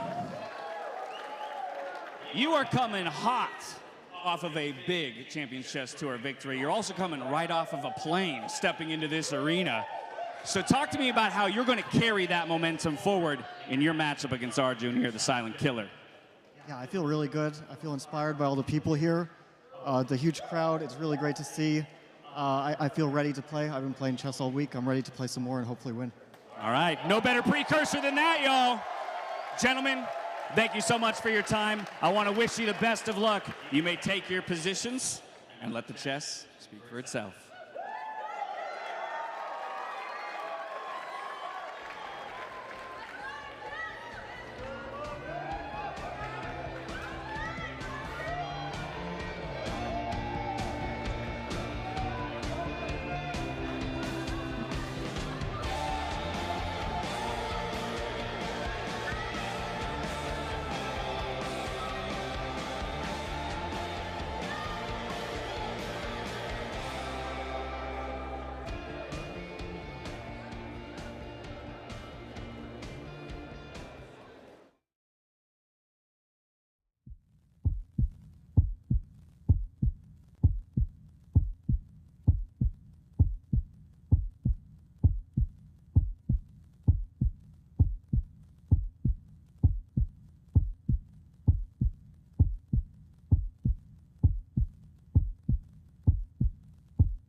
And we're off into game number one. Arjun Erigaisi taking on Fabiano Caruana. The tension has been building the entire day to this, Harjit, and away we go. We're blitzing out moves here. It's 10-10. The games have started. They've already played like 7-8 moves. They've been blitzing out the moves, as you said. Look at the heart rate. Arjun Erigaisi having a heart rate of 100. Fabiano 110. You know what's crazy about that? Arjun is typically the person on the freestyle circuit that we peg as the lowest, most stable heart rate player. He's already eclipsing some of his highs in certain matchups. That to me tells me already that these players are feeling the environment. They are feeling the pressure of this audience. Yeah, they're stressed, and you hear the audience in the background. People are cheering on, and we have castles queenside here for Fabiano Caruana. What does that hint at, everybody? It means as he tucked his king away, the black king needs to find a safe space. But Harshit, we see that black position. We have a bishop pair. I mean, India has the bishop pair right now. When the position is open and black has the bishop pair, it definitely favors black. Black is slightly better here. Arjun playing with the black pieces, having a good position in the start. Help me understand why the position is slightly better, though, because now we've castled to the same tides. Typically that, to me, says now we're back in a more stable type of game. We're not going to be throwing as aggressive attacks on opposite sides of the board. Yeah, we may not be seeing aggressive checkmating attacks. You see the White's last move just clamping down on this square, so no pawn breaks available yet for Arjun Erigaisi. But why is black better? Because black has the bishop pair with the ability to open the board. I often say the side that controls the pawn breaks is the side with the advantage, and you see with that last move, eventually if able, Arjun would like to push a pawn on the side where his own king resides, and he may find that opportunity sooner rather than later. And look at that last move. That kind of just shows that Fabi was not happy with his position. He played his knight back to c3, and now Arjun has a big advantage. This is great news for all the Indian fans. Yeah, a rarity that you would feel good about moving a piece and shuffling it back to the same spot that it just was. The queen will slide over there for Arjun to take the spot that was vacated by that pawn, because I was about to ask the question. Sometimes you create a spot of vulnerability for the king by moving that pawn right in front of it. Seems like he's found a way to stack some defensive pieces. Yeah, you push a pawn, you leave a square behind. And right now, Arjun Erigaisi, there is a huge threat that white just evaded. That queen move said, no, you're not going to win my queen for your bishop. But now we have a potential bishop trade. And the bishop pair is often an advantage of Harshit. If those bishops come off, maybe then Fabi can start breathing a sigh of relief. But the pawns on g2 on g3, they're doubled pawns. And as we talk about pawn structure, having this is definitely favorable for black. That's true. That's definitely true. And it's difficult for white to press, but maybe now is the time. Put your foot on the pedal. I was about to ask, we also have to have the conversation about, again, that we played a checkmate here, right? And so that has to be a part of your strategy. It's not just about finding, okay, maybe the slightest advantage that, you know, gets played to 80 moves and then ultimately fizzles out to a draw. You got to look for that knockout blow. Exactly, and look at how the things have turned. The evaluation bar, which was really favoring black, is now favoring white. And this is the space of the game. It's just 4 minutes into the game, and the evaluation bar is swinging like a roller coaster. And that's why we can sometimes ignore the bar. The players don't have that evaluation bar. They're just trying to figure out the best moves. And you see them jockeying for position, and we hear just raucous crowd behind us. They are just not calming down, and that's great to hear. No, rightfully so. It's kind of interesting to see how little time has come off the clocks. Again, I wonder how much of that was nerves, that they just felt like they needed to move quicker than maybe they should have in a 10-10. We're not to the 5-5 or the 1-1 just yet. Did either of them move a bit too quick for themselves? I think they're all trying to adjust to the situation as well. There's so much nerves happening, so many people watching. But right now, Arjun should try to break c5 at some point. I need this break. I need some air in the position. Well, you push pawn, you leave a square behind. Dash, you asked that question before, like, can you really push pawns in front of your own king? That white knight will slink back, you know, up there and then forward. So that pawn on c6 where it currently sits, that's actually quite important. And that's why we see Arjun, he takes a step back because he wants a new point of entry. Eventually, he probably will bring his knight into the center. But now that the knight moved from d1, is it time to play c5 now? Will he go for it? Yeah, it's always important to pay attention to the nuances. And that knight that was on the first rank, it could hop forward into the queenside. Now may be the time. But Arjun, he has shown restraint. Maybe it's actually fear, and he brings his rook up first. So I'm not sure if he's going to feel comfortable pushing more pawns from his king. If anything, though, I will say he's gotten every single piece off the back rank. So he is trying to gobble up some space slowly but surely. But for the most part, we kind of have a line of scrimmage right there between the 4th and the 5th ranks. Who's going to be the first person? Is it still Arjun looking for that c5 push? Or when is the onus on Fabiano to look for a break of his own? I don't think Fabiano has a break. So I think that it's basically whether Arjun will break at some point and open the position. And I think Fabi is kind of preparing himself for black playing this move pawn to c5. But look at the clocks. 8 minutes for Fabiano, 6 minutes, 58 seconds for Arjun. A nice time lead. But huge mistake there from Arjun Erigaisi, because previously white had no pawn breaks, but after the black f5 pawn became an e4 pawn, the rook on e6, that's staring into its own pawn. And now we hear the crowd, they're going crazy, and maybe they're rooting on Fabiano Caruana. I know it's going to be hard for you to hear us over them at this point, but I think they're getting excited, and rightfully so. We're starting to see maybe what feels like the shoe is on the other foot. You talked about for so much of the game, it was about Arjun looking to make the move. He's got permission to be on the offensive, and now Fabiano might have found his opening to strike. Absolutely. I mean, there's so much tension happening. In g4, another pawn break by Fabiano, but the evaluation bar has dropped down to equality. Arjun is fighting his way back into the game. This is good news. This is a step in the right direction. a4. Great move, attacking the white queen. Yeah, that queen steps back in front of the white king. It's actually quite passive for the time being. But what Fabiano's trying to do is leap that knight forward. He already has a passed pawn. Watch out for that one. And if these rooks, they switch flanks all the way over to the king side, they may be able to infiltrate down a newly opened file. So both sides need to be careful. That c5 pawn break, it's not going to happen anytime soon. Fabiano has the easier position to play. He gets his wish. That knight will find itself located onto the g4 square. But let's talk about which trade each player wants, because I think this is the part of the game where players at my level can really struggle with how to advance forward, identifying what are my strengths and weaknesses in the position as compared to my opponent, and then therefore which of my pieces am I willing to give up, and which do I need to hold on to, for dear life. Such a good question, because right now you see that black has a pawn chain in both directions, and a pawn chain is only as strong as its base pawn. Here that c6, white's forces are lining up to it, and if you ever make a push like b4 thinking you're getting on the attack, that could backfire, because then that lonely pawn on a4, I'm highlighting it for everybody at home, that could become a target, and I won't even call it long term, it could actually fall quite quickly. And Arjun Erigesi has down to 5 minutes 20 seconds. He's taking his time. He knows that this is a critical moment in the position. He needs to find a good plan. And I'm not too worried if he gets down to less than 2 minutes, because he's played so many bullet games online that I think that he's going to be very comfortable in making those quick moves. Gandhi Vam, he better bring that bow and arrow.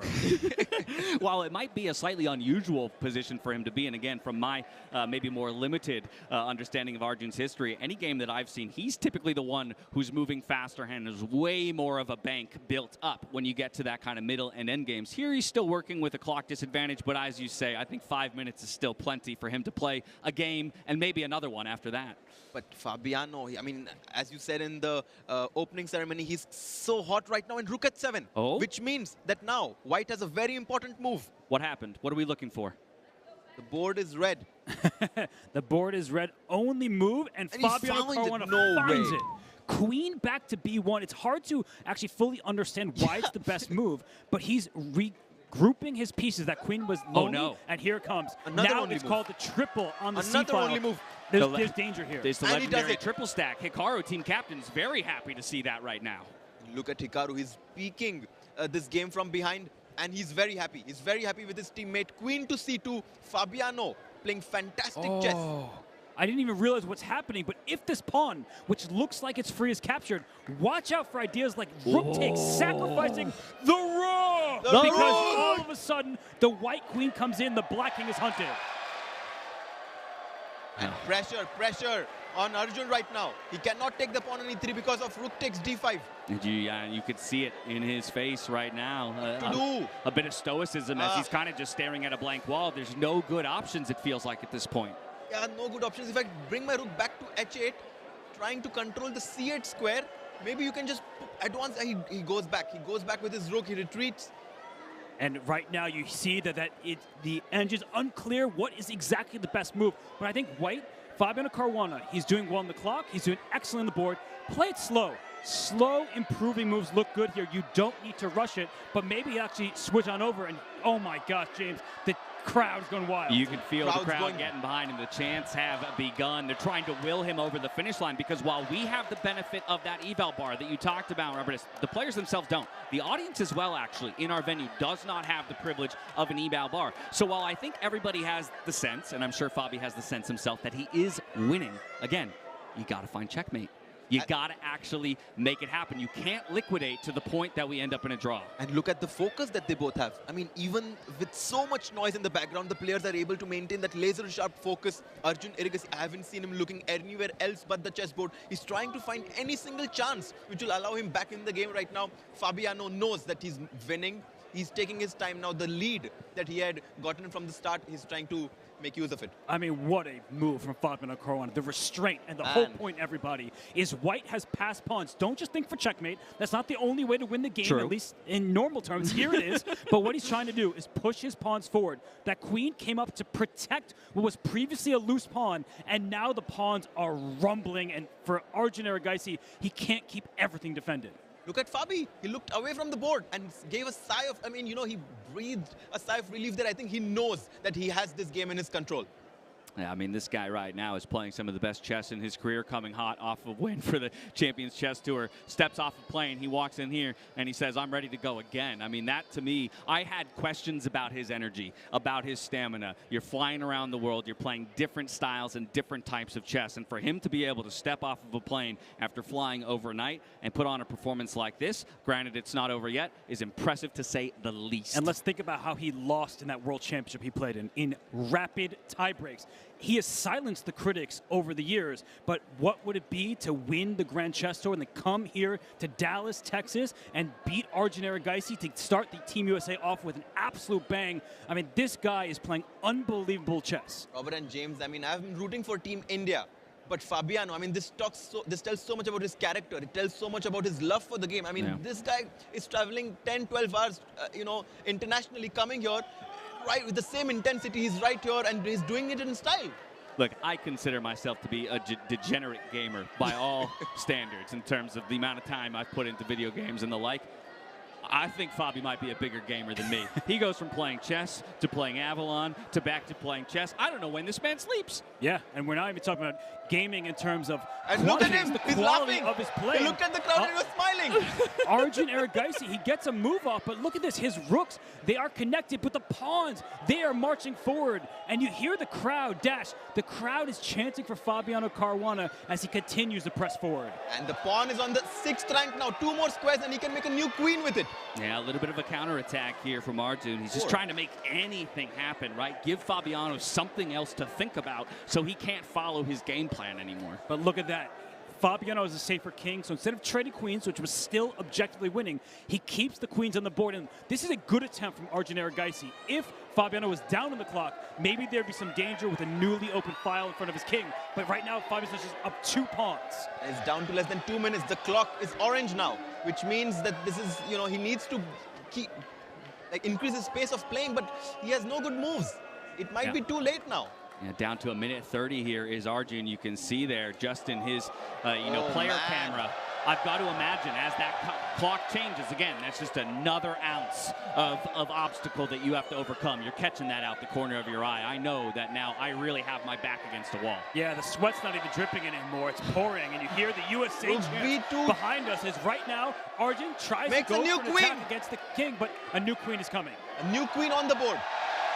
Look at that. Look at the crowd erupting in joy as Fabiano is about to win his first game. Game 1, we get a promotion on the board. We will see a couple of pieces liquidate, but now you're looking at a queen against a queen and 2 rooks on the other side. He cannot resign. He cannot resign. That's true. You have to play till checkmate.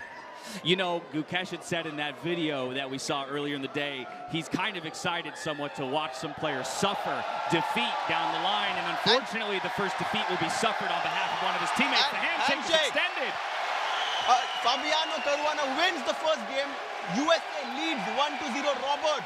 And look at that, standing ovation, huge cheers from the crowd as Fabiano Caruana gets it done on home soil for Team USA. They're starting hot. The crowd erupts, and that's a volcano to start from Fabiano Caruana. Look at the fans cheering for Team USA.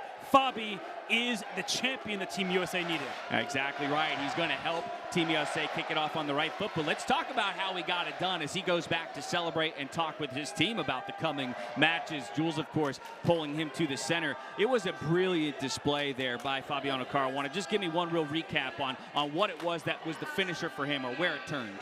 Just was a beautiful stretch. He got his pawns going, but let's hear from Fabi himself. That's a great idea. Down to Jules. I was winning. The crowd knew I was winning, so I was really happy to hear all the noise. Well, thank you so much. We appreciate it. Congratulations again. Back to the desk for analysis. Wow, wow, wow. Well, there is so much to analyze in this game. Harshit, first and foremost, the opening stage, it was actually quite quiet.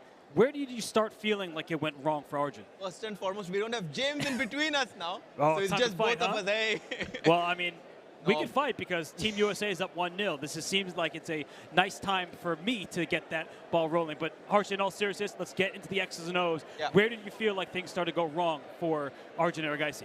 I think he had the bishop pair. We were talking in the opening that the advantage where Arjun has in the opening. I feel like when he played this move, bishop to f5, I feel like maybe he could have just kept those 2 bishops, the bishop pair advantage, and just slowly improve his position. Maybe queen e7, maybe at some point try to get his rook from h8 to e8, centralize the position. Maybe I'm not the biggest fan of this move, bishop to f5. What do you think? Yeah, if we can bring up the board and show everybody at home that bishop to f5 in that position. We talk about the bishop pair is a great success for chess players, especially at the highest level like these two players. But in this game, bishop f5, it was objectively a fine move. But as we continued through this one here, the bishops come off. Now the knight jumps. But all of a sudden, Fabi doubles up. He was given access to this side of the board. And if we do scroll forward up in this game, I think a really critical moment here. This is where it started to really turn.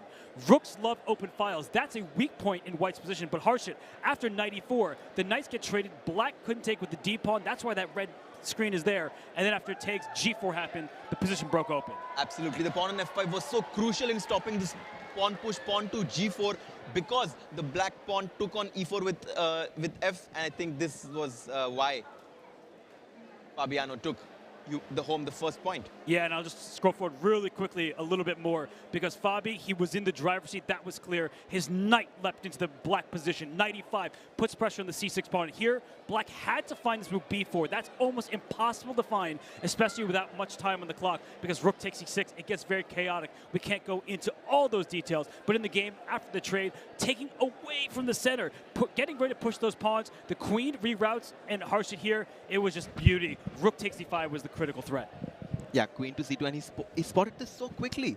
He played queen c2, queen b1, queen c2 so quickly. I was so surprised to see this because it's not so easy to see it. Yeah, I'm just going to show what would happen. Rook takes e3. There's rook takes d5 as an option. If this capture happens, queen c8, king here, and rook c7 check. So this is what would win the queen. But with that, Fabiano Caruana, this didn't happen, but what did happen instead was still absolute domination, because black retreated, white went forward, and then as white crashed through, black sacrificed a bunch of pawns, a new queen appeared, and a few moves later, we did see a check and a mate. So that was game one here at Checkmate, USA versus India. USA won, India 0. We have the next match coming up, so we'll send it back to the stage and hear what's coming up next.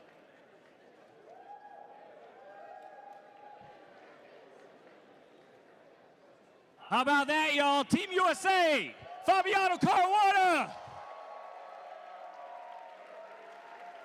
All right, but as we know, it's not over yet. That's only 1 point in the win column for Team USA. So please join me in welcoming the young prodigies. It's Ethan Vaz for Team India and Tani Talua Adewumi for Team USA.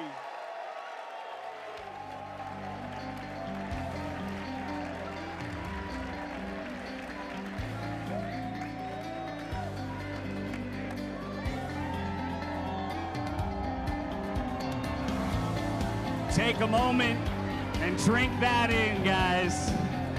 These are the future stars. They're already stars, but they'll be brighter stars in the future. Ethan, Tani, you guys are the youngest competitors in the field. This is an event like nothing you've participated in before. I'll come to you first, Ethan. What has it been like for you to be on a team alongside some of these other chess legends and to be playing in front of this incredible and very loud crowd?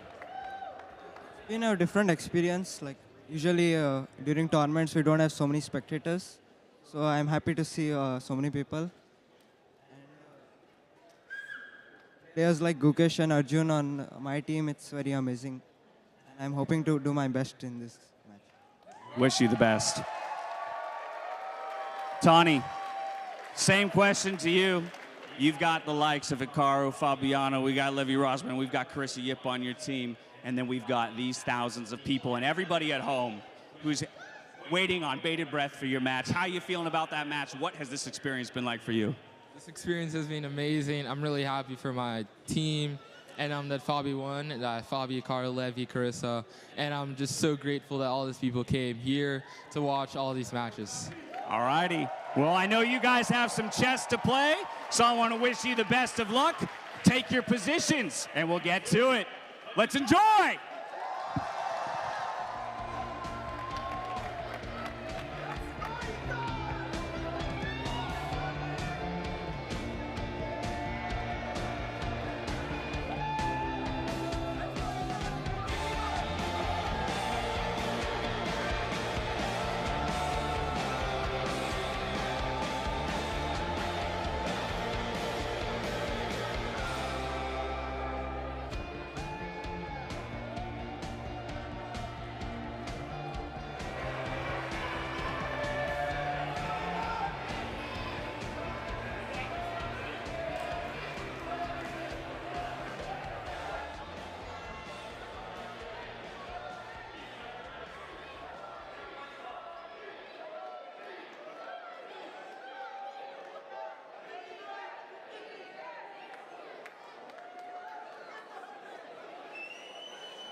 world. And how about that? The heart rate's well up into the triple digits. You could kind of sense it in the way that they were answering those questions on stage. This is a big moment for both of these guys. This is a big moment. I mean, India did not have the best start, but Ethan Vaz has such a good opportunity to equalize the score for Team India. He has played a very solid opening with black. He wants to make sure that he equalizes, and then maybe he'll try to get some advantage. But right now, seems like a solid opening, right, Robert?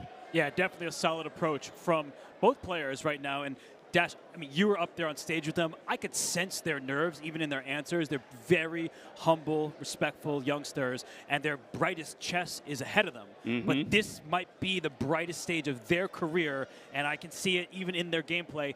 Right now, it's very peaceful. But you had those creeping smiles behind both of their answers, right? And I think that's what excites me the most about these two guys, and the fact they get to play alongside of these other chess greats. Exactly. I mean, I'm sure for someone like Ethan Vaz, Gukesh and Arjun has been his idol when he's growing up. Now he gets a chance to play alongside them. Not only that, he gets a chance to help that team win. Yes, in this position right now, Ethan Vaz playing perfect chess, as is Tani Adewumi. And right now, if I were playing Tani's position, he's looking at the Carlsbad structure. That's when these three pawns is one for white here. But you see that white often wants to push forward. Black has stopped that plan. The crowd is roaring, and I think right now for Tani, the knight should start its journey back to the king side, because that knight on c3, dominated by that pawn 3 squares away.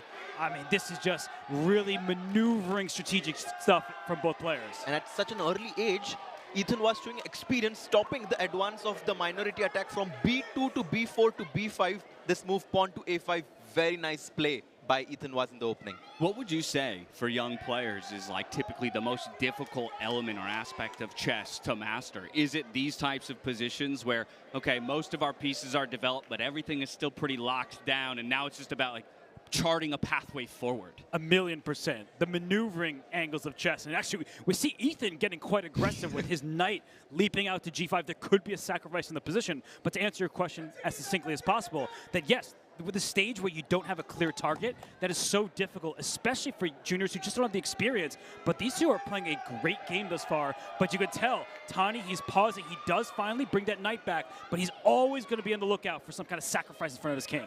Absolutely. I mean, look at the way how Ethan has maneuvered his knight from f8 to e4 now. And he's trying to potentially play g5. I think g5. Maybe it's time to go. It's time to put the pressure. Ooh. Not yet, says Ethan. Brings another piece in the game. I like what you're throwing down, though, Harsha. You know, beforehand, you and I were going back and forth, but this g5 pawn push is a huge opportunity for black right now. Yeah, it does. Oh, go ahead. d7. James, what are you feeling about this position? Because knight d7, the engines don't like it. Yeah, the engine didn't love it. I kind of don't like it either, because at least it now gives me the opportunity to maybe move my bishop back up and look to chop that knight off. Originally, your knight's positioned there to retake the position. Obviously, we could just shuffle pieces at that point, so it's still an option, but that's what kind of concerns me. From an attacking position to a retreating position, it feels like. But I'm talking about maturity. Did you see the pause? A pawn was captured, and instead of immediately recapturing, Tani says, wait a second. Typically, we take back a pawn with a pawn of our own. He takes with the rook. Why? Rooks love open files, all the way down to that weak point on b7. And remember what happened to Arjun Erigaisi? The c6 pawn was a weakness. If you push 2 squares, then white shuffles, and then we have the same issue. So learning from the greats, learning from past mistakes, even if they're not your own, that's important. And right now, Ethan's under a bit of pressure. And to me, this is making Tani's position, or at least his attack plan, feel a little bit more obvious. I'm maybe looking to stack more onto that b file and target that weak backwards pawn by sliding a rook over, something like that. That's what he did. Go for it. James, you're getting too good. No. I couldn't hold a candle to anybody else in this building, but I'll take my wins where I can get them, just like I'm sure these players will take their wins where they can get them today. And right now, I would say that this position is starting to look really dangerous for Ethan. He goes for g5 and g4. Whoa. He realized that he has to find some counterplay, but there is only one move which gives Tani a big advantage. What is that move? I think I know what it is, but I would be scared if I were Tani. That's why he is paused. Rook takes b7. When I see the evaluation that high, it means I can grab that pawn, I can steal it, and live to tell the tale. But come on, when that black pawn can take in front of the white king, exposing it, that is a really tricky moment. And if Tani does take, that shows tremendous bravery. Yeah, that's such a difficult move to play, but the fact that he is taking the time, to me, indicates that he's considering it. or at least looking for that best option, maybe sensing into position. And that's that intuition that Hikaru was talking about earlier today when we had a Q&A, how intuition in these faster time controls is what you ultimately rely on. Something about this position is speaking to him. Will he take? No, he doesn't. He does not take. He goes H4. Oh. And black is much better now, James. Whoa. Whoa, whoa, whoa. Black is much better now. He should just push pawn to G3, I think. That's exactly pawn right. to And G3. that's the problem, is he was afraid of the capture, but G3 is not. And then queen infiltrates. Let's go, Ethan. Oh. Is that what it is? It's pawn takes and then queen infiltrates? The or? queen will infiltrate. The E3 pawn becomes weak next. You are trying to break down this pawn chain. Everybody at home, remember that a pawn chain is only as strong as the base pawn. This is 3 in a row, but E3 becomes an immediate weakness. Okay, well, shoes on the other foot. Just a moment ago, the computer was telling us there's a winning move here for Tani by all accounts. Same thing now here for Ethan. It's a matter of whether or not he can find it. Intuition, kicking in. He can sense it, but can he find it? I'm telling you, this is such a good opportunity for someone like Ethan. The Indians didn't like it, but practically this move pawn to G4 was a great idea, because taking the pawn on B7 when you're coming towards my king, very difficult. Now Ethan was, if he finds this move pawn to G3, and he's taking his time. He's taking his time. He wants to make sure that he doesn't miss this opportunity, because you don't get many. And he's got time to give, right?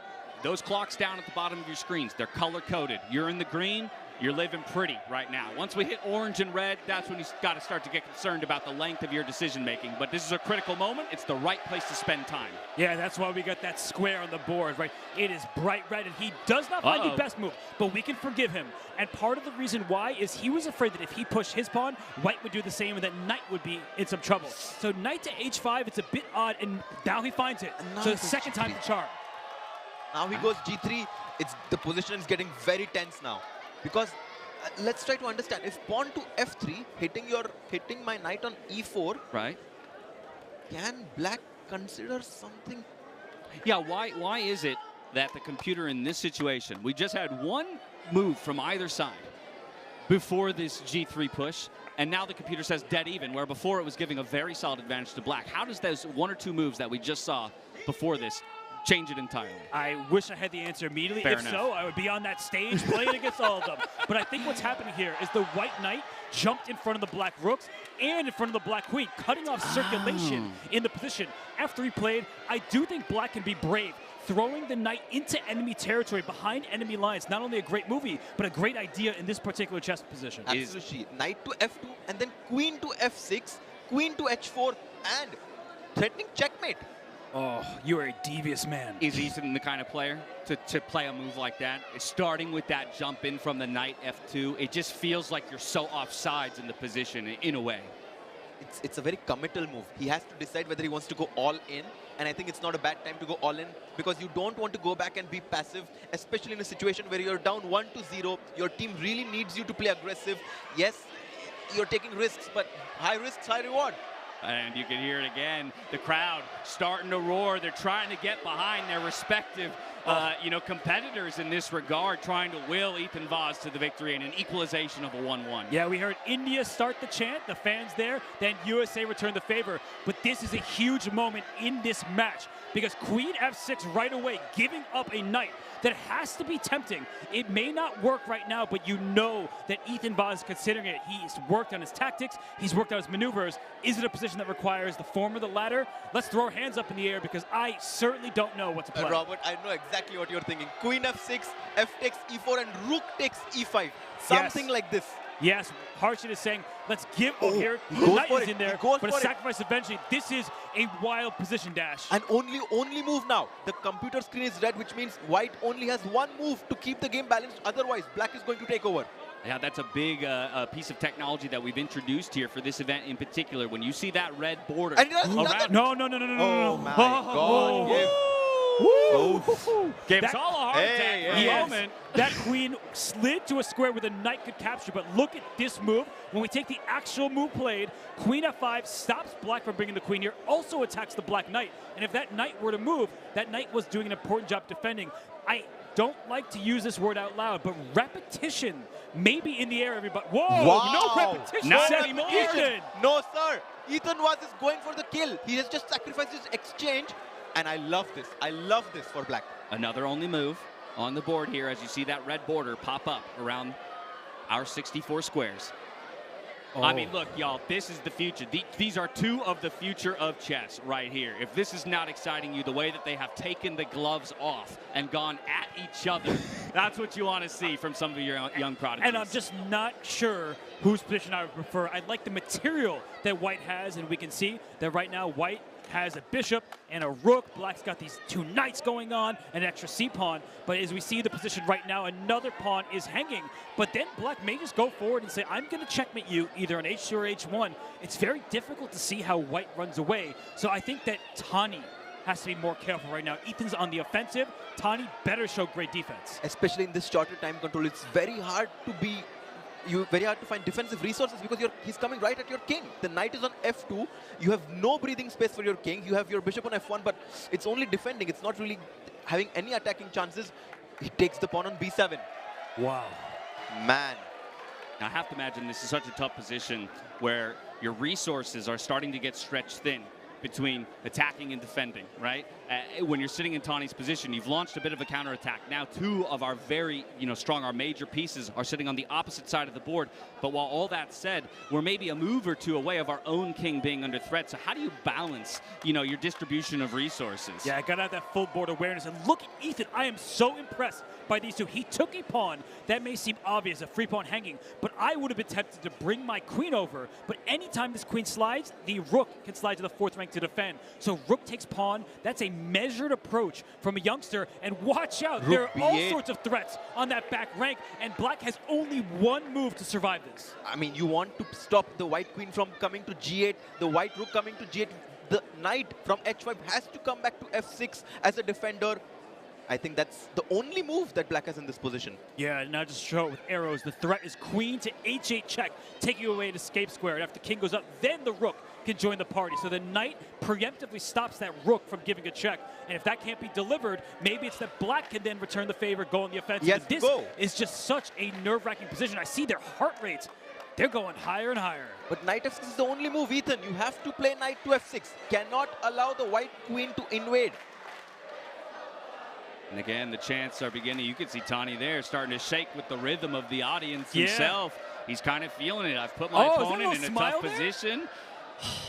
The face of a killer over the chessboard right there. Oh my goodness. Tani's like, look at this. My pieces are on the final rank trying to deliver the fatal blow. And for Ethan, he has enough time to calculate here. So he needs to find not just this one turn, but the second, the 5th.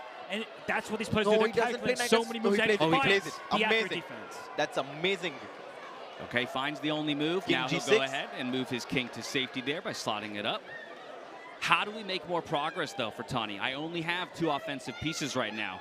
Is it about bringing that second rook into the game, or am I leaving too much of my defenses now out of the way that it allows Ethan, another avenue for a counterattack? Yeah, it's a great question. I like the way you phrase it, another avenue, because I'm trying to figure out how does Black actually give the checkmate? Maybe the queen comes over as we talked about, but watch out if the queen gets on this diagonal in line with that white king, which has no moves. So that king, one single check would deliver a mate. So there could be all sorts of discoveries. H5, a pawn sacrifice. What? That pawn can be captured in either way, but do not move this knight. It retreated for a reason. If you're going to take it with the king, but I would be so scared, Harshit. Yeah, I mean, taking on h5 with the king, allowing something like queen to g7 definitely looks super scary, but he has to take. I mean, he cannot play king to, does he really consider king to f5? Oh. No way. It goes against all of my chess knowledge. I'm bringing my king into the center of the board while so many pieces are still on the board. It feels so scary. And, we've been talking about variants and all sorts of exciting chess formats. King of the Hill is one of them, but that king will probably die on the hill if it goes any further. But right now it's surviving. And actually, I think the tables keep turning. First, I thought that Ethan had to prove himself. Now Tani has to find a follow-up because, well, where are the checks? This knight is a heroic defender. It covers a check on h7. It covered the g8 square as well. Anytime the white queen wants to attack, the knight covers the square. And Robert, he's allowing white to capture on h6 because queen h6, queen c5, and Black is completely winning. Oh, yeah, that queen would love to get to c5 as we've been highlighting. The king on f5, I mean, you can't give it a check. So what should white even do here? This is incredible level that both players have shown so far. It's possible that Ethan will equalize the score. Rook to b4. The best move. No way. This is amazing back and forth chess from these two. They total 30 years of age. They're both 15, and they're playing like they're veterans who have seen it all. And rook to b4, it covers key squares, making sure the black queen can't infiltrate. It also just can get in the attack if black is not careful. But queen c5 would still tempt me in many of these positions. Queen c5, rook f4 check. Oh, la la. Sacrificing the what? The rook! It's mate. Can you show Giving that? up the rook for checkmate. We can show that in detail perhaps in our Crazy. analysis. But Crazy. that is the point. Great find by you. A great find by Tani, too, because I have to imagine that was a bit of the idea. Okay, maybe our first big mistake here by either of the players, at least as is evaluated by our computer. But it does, again, indicate that there's one move and one move only to really capitalize on it. The problem is that move is fairly obvious. Rook attacking a black queen. Now the 6th rank is open, and that's the start of a problem. But perhaps at the end of the game, there's still so much to prove for Tani Adewumi. And for Ethan, he's trying his best. He's trying to find all the right continuations. But I think the fact that the black queen and king will be tethered to this loose knight, that means that black can't go on the full offensive. Now, both players have moved below 2 minutes on the clock, so you can see the colors change. They're going to get a glimpse of that out of the corners of their eyes. So well aware of the time, and he does find that move. You said it wouldn't be too difficult for him to find, and a player like Tani will find it. And Ethan was down to 1 minute 30 seconds. His heart rate has reached 150. He's nervous. He knows that c5 perhaps was not the best move. Tani now needs to finish the game. He has a winning position, but guys, flagging is on the table. Yeah. You can lose on the clock. This is true. There are many avenues to victory here in this format, and so it's a never say die attitude, rather, that I think will serve both of these players as we get to the end game. But just referencing those heart rates, I mean, these guys, their hearts are running a marathon while their brains are playing the highest level of chess. Yeah, it's amazing what they're able to withstand because they're not used to this environment, and they are very young and they're growing as chess players. And we're talking about marathons, we're talking about sprints. It's kind of both in this format. And wow, rook c1 hitting opponent c5. It looks like a very good move. I guess it's not under attack if this knight moves away, but right now there's a huge threat of a sacrifice. But trading is bad for the side down material. Yeah, you should never trade pieces when you're down material. But of course, with so much pressure, with this little time, Ethan was making a mistake there. Rook takes e6. Tani shaking his head, looks at his opponent. He glimpsed at his opponent there. He's like, what was rook to e6? Ethan was now trying to think how to capture back. But yeah, look at the teammates. They know it's over. They know it's over. And they're feeling good about Tani's position for sure. On the other side, of course, Team India is still talking it through, trying to look for those avenues for Ethan to weasel his way out of what is a very tricky situation. We will have the trade of the rooks completed. Now the pawn falls as the queen vacated the defense. This is over. This is over. Yeah. Let's go. Let's go. Bam, bam, Well, bam. Boom, boom. The problem is when you're down as much material as Ethan is, you do not want to trade queens. The queens are off, which is any hopes of an attack. They're out the window, and you can see what Tani is doing. He says you are going to be split across this board, stopping both these pawns. But black does have a pretty dangerous pawn of his own, so that's Ethan's one hope. Yeah. King's worst enemy, right? Pawn sitting on A and H files at the same time. There's no way you can defend both in the end game. And at this point, he's also only working with 2 knights as minor pieces. Now with this much material off the board, typically that's where I'm looking back at, okay, bishops, long diagonals, able to maneuver with a lot longer of a scope, let's say. Yeah, absolutely. And I think Tani knows this. He has this in the bag. He's up on exchange. He has this passed A pawn. Knights are notoriously bad defenders when there are outside passed pawns, and I think Tani, with this material advantage, should be able to convert. But I think this is one of the blessings of the format of this event, because this is a very instructive part of the game for players who are not grandmasters, who are not titled players, right? This would maybe be a place where you could see Ethan saying, okay, I recognize the game is over, and it would be a resignation in another format. Here, we get to see it play out. We get to see the ideas of how to capitalize on a position so that I can now go home and maybe take some of those learnings and put them into my own games. But what's wild is his only move, and he finds it. Wow. Bishop takes pawn.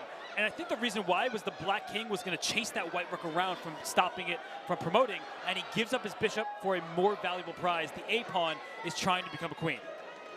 And look at all the American players there, all the Indian players as well, standing up. Flagging, only move. Flagging is still Rook an C6. option. 12 seconds. Oh, he's letting a lot of time slip, though, here. It was equalized at 14 seconds, but now it's looking tough. Again, they do get 1 second increment below 1 minute, so Tawny should be able to bring this one over the finish line. He's going to march that pawn all the way down. The Queen promotes a second promotion across 2 games here in Arlington, Texas. Man, this is tough. This is tough. The Indian players have their task cut out because 2-0 lead for Team USA is on the cards. Did you see that shake of Levy's head? He is in awe of these 2 youngsters and what they have performed here on this stage. I don't think I've ever seen this material count before. With 2 knights versus a queen and 2 pawns, you can see the difference there. The knights, they're trying their best. But those pawns with the queen, it's too much to deal with. And it's a check, great, 1 check only.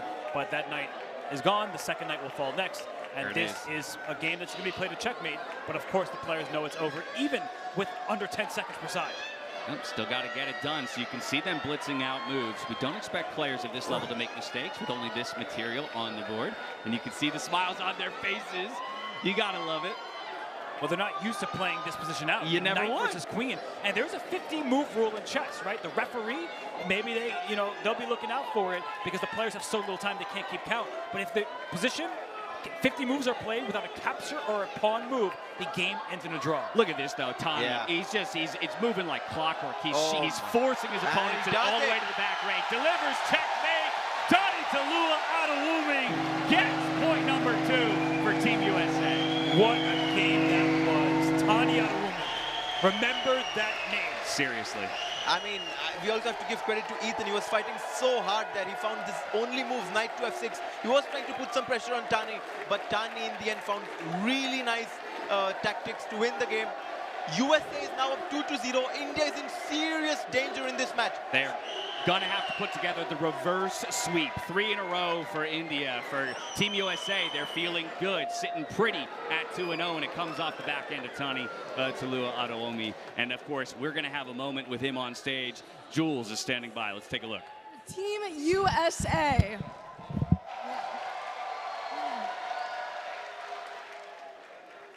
Now, the match has not been won, but you have won your personal game. So I must ask, how are you gonna celebrate tonight?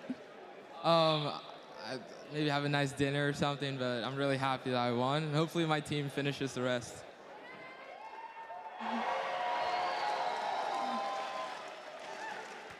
Thank you. All right, are we ready for more chess? In just a few minutes, we are going to see our next game. For now, we're going to go back to the desk with analysis. Thank you, Jules. Always great to hear from the winning player. And as we dive into the details of this previous game, it was back and forth, Harshit, but ultimately, it seemed like Tani was able to keep cool when it mattered most. Absolutely. I mean, there were these few moments in the middle game, especially after Ethan was sacrificed his exchange on e5. If we can go towards that position, I think that's where the game turned in Tani's favor, because there was a point where there was a possibility of repetition for Ethan Was. Let's bring that up right now, and we'll run through it. That in this game, there was a critical moment starting on move 26 for the black side. So in that game, the move G3 was what was being called for. It's just trying to break open White's position. And if G3 had been played, it gets complicated after move F3 because we have the engine here. The players do not. The best move is the most ridiculous move I've ever seen. Queen D8. What? I'm sorry. I give up. Chess is the hardest game ever. No, it's a lot of fun. Always deep, rich resources. I still don't understand what I'm seeing here, but it must be tied to some ideas with this queen eventually getting to deliver a checkmate. So, Harshit, we can forgive the players for missing this. Queen, I mean, as you rightly said, we still don't understand why this is so good for black. But apparently, the white king on G1 is very vulnerable. It seems and black had a winning advantage, but this is just too tough. Yeah, I'm just going to show that pawn takes, rook takes is the start of a pretty vicious attack. So that's what the engine says. That is beyond human capabilities. In the game, the white knight stepped forward. And around here, where this all happened, this could have been a draw. Knight to G7, queen to F4, knight H5, going back and forth, protecting the loose pawn, attacking the white queen. It only has 1 square to go, and that's a merry-go-round that you can't get off of. So in this game instead, we have to applaud the players. They fought in Harshit. Rook takes E5. All of this was good, but tell me, where did you feel like Ethan started falling off and going a little bit wrong? After this move, pawn to H5 check.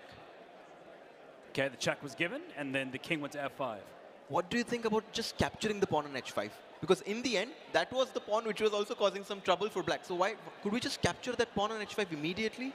Yeah, maybe that would have been a bit safer, but nothing looks safe in a position like this. The queen comes in, one check would be checkmate to the black king. Rook comes to e7. You see that the engine says only move for white, only move for black. You could forgive the players under the duress of time trouble. But as the game continued, as this game went forward, the black king was in danger. And then I think here is where it was just over, because once the queens come off the board, white has a rook, and black only has a couple minor pieces. The pawns are going, so that really was where things got at hand. So Harshit, a tough one for Team India. Definitely a tough one. It could have been anyone's game, you know, because it was so complicated. One mistake by Tani and Ethan Vaz would have been the winner. But today, it was Tani who brought Team USA the full point. The second full point for Team USA. That means they are 1 point away from winning this checkmate showdown. Team India needs a win. Divya Deshmukh and Carissa Yip are up next. We'll throw it back to the stage where Dash has both players who are going to be very stressed in a must-win game for Team India.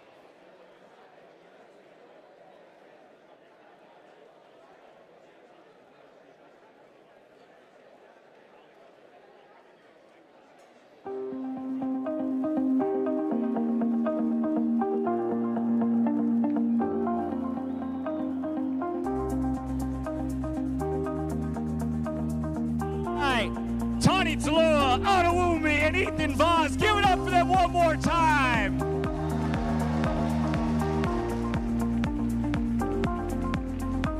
All right now, y'all. It's 2-0. The pressure is on for Team India as we move into the third match of the day. So next up, join me in welcoming, representing Team India, it's Divya Deshmukh. And on the other side of the board, representing Team USA, Carissa Yip.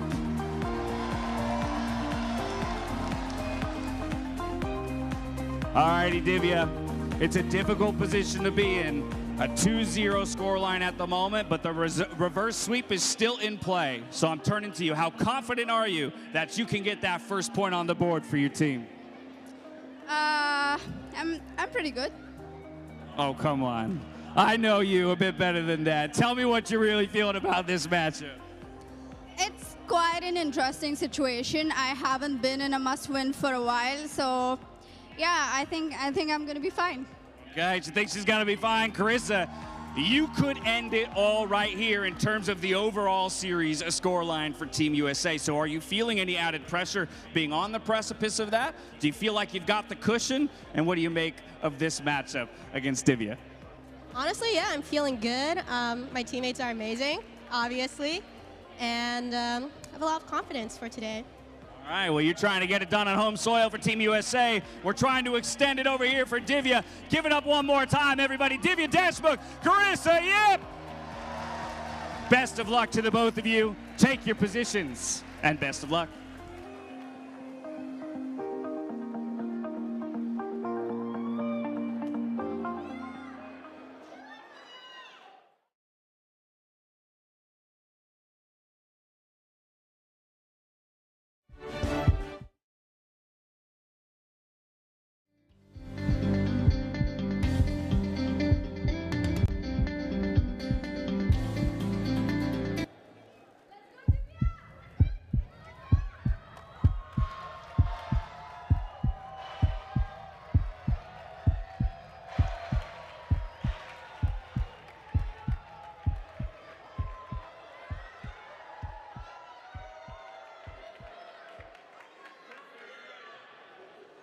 Divya, are you ready?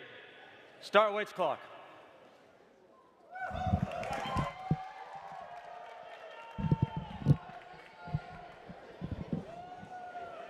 And there is kickoff between this game between Carissa Yip and Divya. This is the board where all the Indian fans are going to, you know, put down and say that Divya Deshmukh has to win now. It's a bit of a do-or-die situation here for Team India when it comes to the overall series scoreline. But I got to be honest, Robert, if I had to pick somebody from Team India to be in that third position, down 2-0, I think it's a player like Divya. You mean you'd pick the person who won the Women's World Cup? Yeah, as a I think, teenager? yeah, you're right. And Maybe also it was won- an easier decision yeah, than I made it and seem. also won the Tata Steel Rapid after Yeah. not even being initially invited and being a replaced player, not preparing. Yeah, Divya is unbelievable. And the format actually helps in this way because normally you could get 2 draws to get to your 3 points. Here, a draw means you play a quicker time control. And both these players, they're skilled in all disciplines, but I think for Divya it means that a draw is not the end of the world, where it might feel that way if it counted towards the final score. That's an interesting point. It is true that you don't necessarily, while it's difficult to find draws in this format, there is the possibility of it, and then you still have that opportunity to put the point on the board in the 5-minute or the 1-minute portions. And this is such an interesting situation for Divya because, as she rightly said, she's never been in this must-win situation before. So she's in unfamiliar territory right now. I think she's going to raise her level even more because she knows India has to win all 3 games now in order to win this matchup. And you say in unfamiliar territory. I think she's in unfamiliar territory on the board because a knight was just captured, and normally when a piece is swapped, you capture immediately. She has 2 separate ways to take that knight. Okay. If she takes away from the center, the queens can come off. I was going to say, typically I'm told to capture towards the center. In this case, she captures away. So the logic there being what exactly? The logic being that this bishop is not a very good piece, and that pawn would have been a backwards pawn. Okay, that scared me. A heart attack for everybody. They should have me on the heart rate monitors. That was a scary moment. But of course, we are back to a more stable position again. Computer, though, still favoring a bit here. Carissa Yip's position in the end. What about it does it like? Does it just like that it has a little bit of control there on the e5 square from the pawn, so I'm sort of locking down the position from black? You actually made the most key point, the pawn on e5. That's the big difference in the position right now because of that pawn, the bishop on c8 is completely trapped. It cannot really find any good square, and this next move, pawn to c4, is going to give white access of the d line as well. The bishop on b4 also not really well placed, so it's basically piece activity which gives white such a big advantage. Well, and there you have it. The chance continue throughout the evening here on both sides of the fandom, right? Again, a lot of people feeling the pressure here on behalf of Divya in a way. And again, we have the benefit of the eval bar. Computer is not loving the situation. It's looking scarier and scarier. Wait, the piece is trapped. Oh. Robert, Yes. c4 now, attacking the knight on d5. Play. She finds it immediately. The knight goes back. Okay, goes to a safe square. So if the knight went to e7, then the bishop would have been trapped. But the bishop now has a square to come back to. So that's the difference with the knight moving here. But it looks so bad. I think we can agree that right now white is leaping into the position. Bishop g5, taking away that escape square that we were just talking about. And that bishop may even go to trap this knight at some point if you're not careful. And bishop, there is a very nice move. Can people in the chat find it? Bishop g5, pawn to h6, and she finds it. What a move! What a move! Yeah, that is a nasty Walk move. me through it. Because the knight now is under attack, so that means the knight should move out the way. But if the knight moves, then that bishop gets trapped because the e7 square, which I was claiming was an access point, no longer is. The bishop covers it. This bishop will get trapped. So the knight interposes. You hear the crowd. They're like, whoa, I would never consider that. A pawn would take the knight. But if the pawn takes the knight, then the bishop is captured. Yes, white will be ahead by at least a pawn in these lines. But Divya's hoping, at least hoping against hope, that she can survive from there.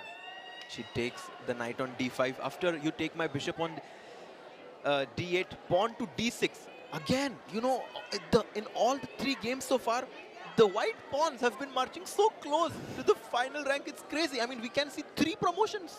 We Potentially. could. There's a possibility of a 3rd promotion across 3 games in this one. Divya, though, is still going to fight tooth and nail to prevent that from happening. Now, I would think that pretty immediately you grab back that bishop, but is the consideration whether or not to snap up the pawn and kind of create that chain of 3? That's exactly right, yeah, because if you take this pawn on d5, you also threaten this knight on e4. So that there is a bit of depth to this position. This is one of those where you really need to analyze several moves ahead, because actually, after pawn takes pawn here, it does look like 2 pieces are under attack. And, well, there's a bit of mystery in the air, but Harshit, I see you. You're chomping at the bit. You know, white does have a big opportunity now. Yes, and she plays it immediately without even thinking. She's like, you have attacked 2 of my pieces. Let me attack 1 more piece of yours. White is up a piece. if you take my bishop on d8 right now, don't forget that my rook on d1 does pin the pawn on d5, which would stop you from capturing my knight on e4.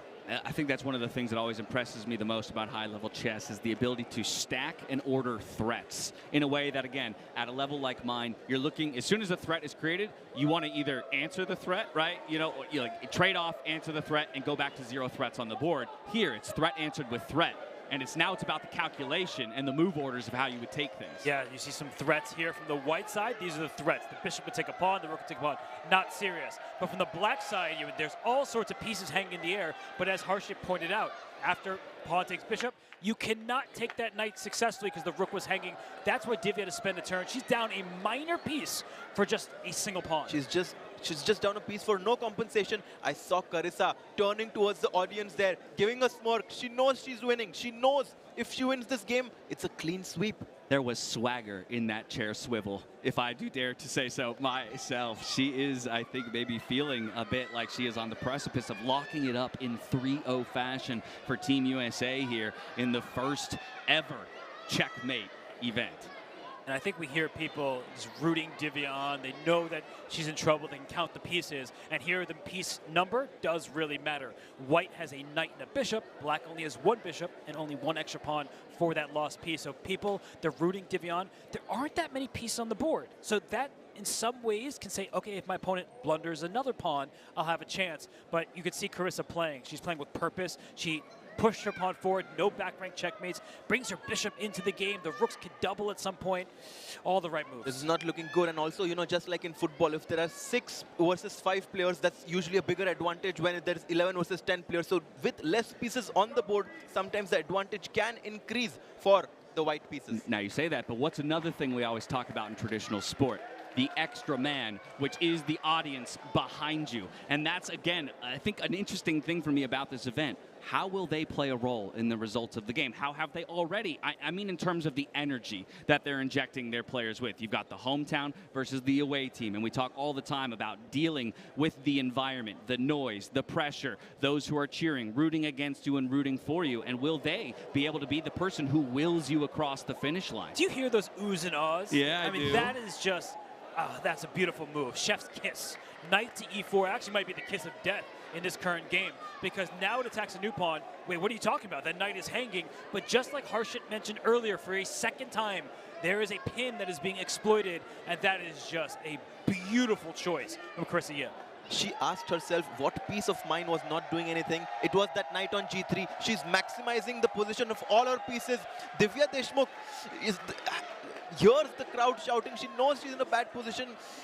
I mean, I'm in a position where I'm looking at, next moves for Carissa's bringing that knight up to f6 with a check on the king. You're kind of locking that knight into that position. Can't be traded off because my opponent doesn't have a dark squared bishop or anything that can trade easily for it, and I've already advanced some of my pawns. So again, the recipe here feels pretty simple for Carissa to follow. Is there a wrench that Divya can throw into that? Can she sneak an ingredient into that recipe that Carissa is not thinking about? I think Carissa is right now just playing with too much poise. Because had she taken this loose pawn immediately, then at the end of the trades, it might be hard to visualize for people, but this pawn was loose and black then would have a passer. So what Carissa is doing is she is maintaining her composure. She's also restricting Divya from finding any semblance of counterplay. I mean, this is just a one-sided affair, and for Divya Deshmukh, it couldn't come at a worse time.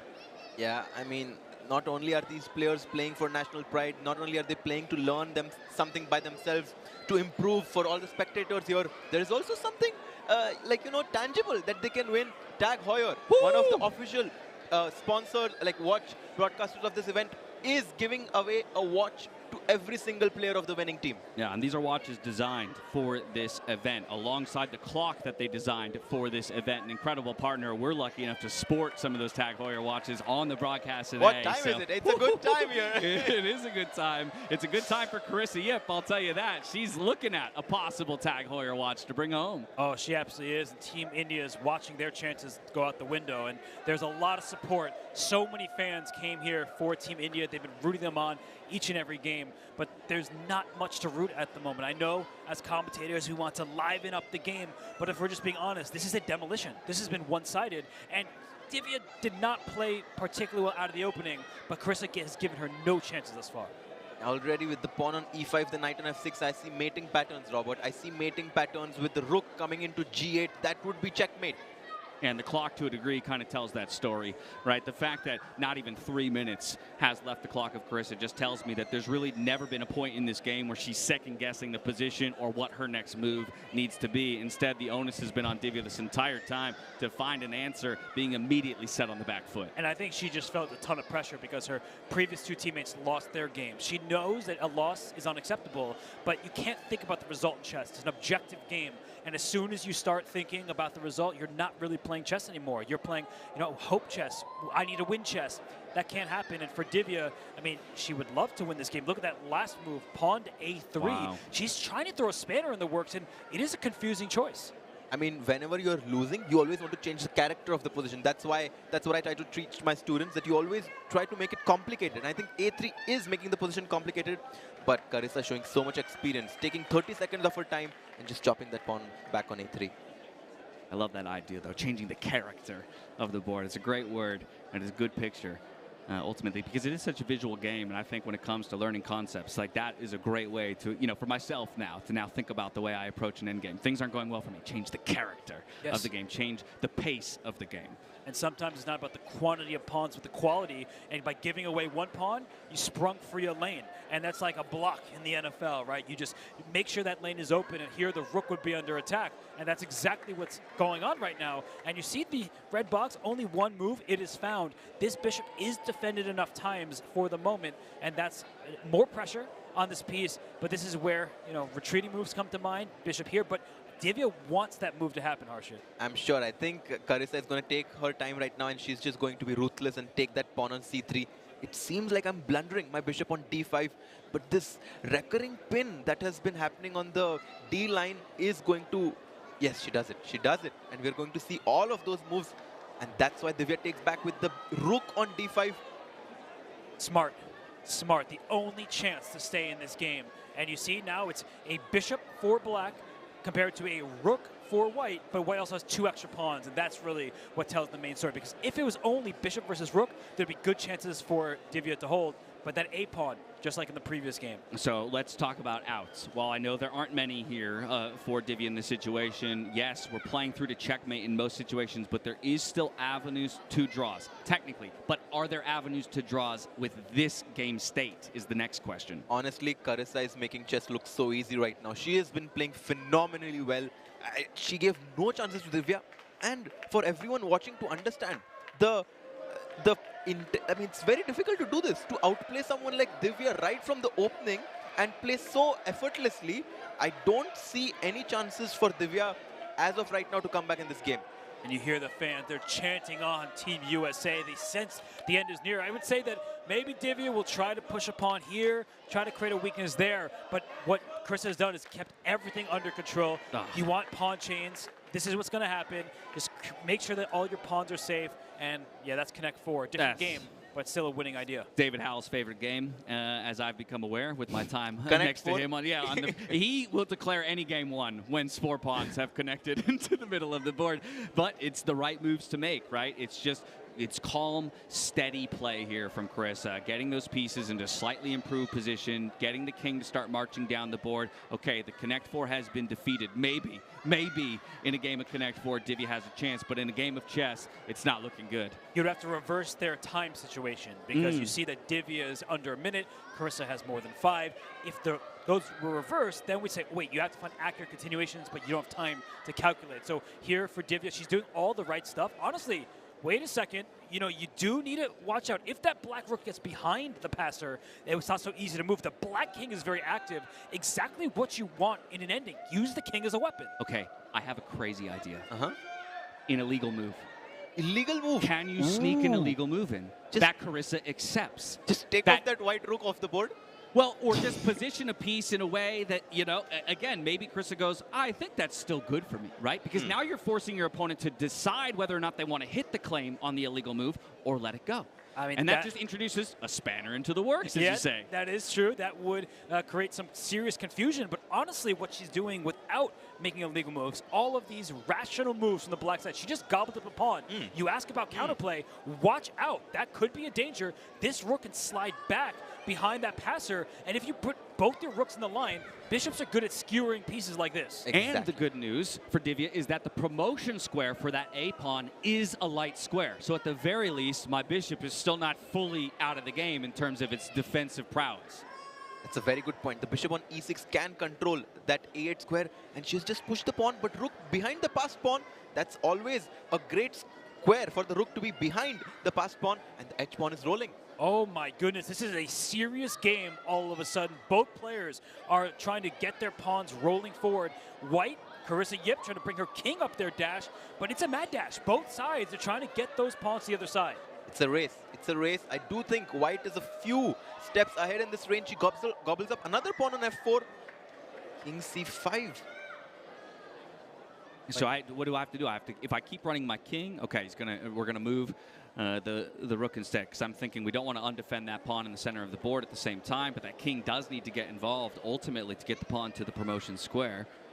And allegedly, kind of a situation where many moves look good. You can bring your king backwards or forwards, but I think what the idea is to try to remove the defender of this pawn here and send their rook checks to distract the white king from the rook on d6. I mean, there are serious chances for Divya. I mean it when I said if the clocks were reversed, I would say Divya actually has quite decent chances to hold, but Carissa's doing the right thing. She's calming herself down.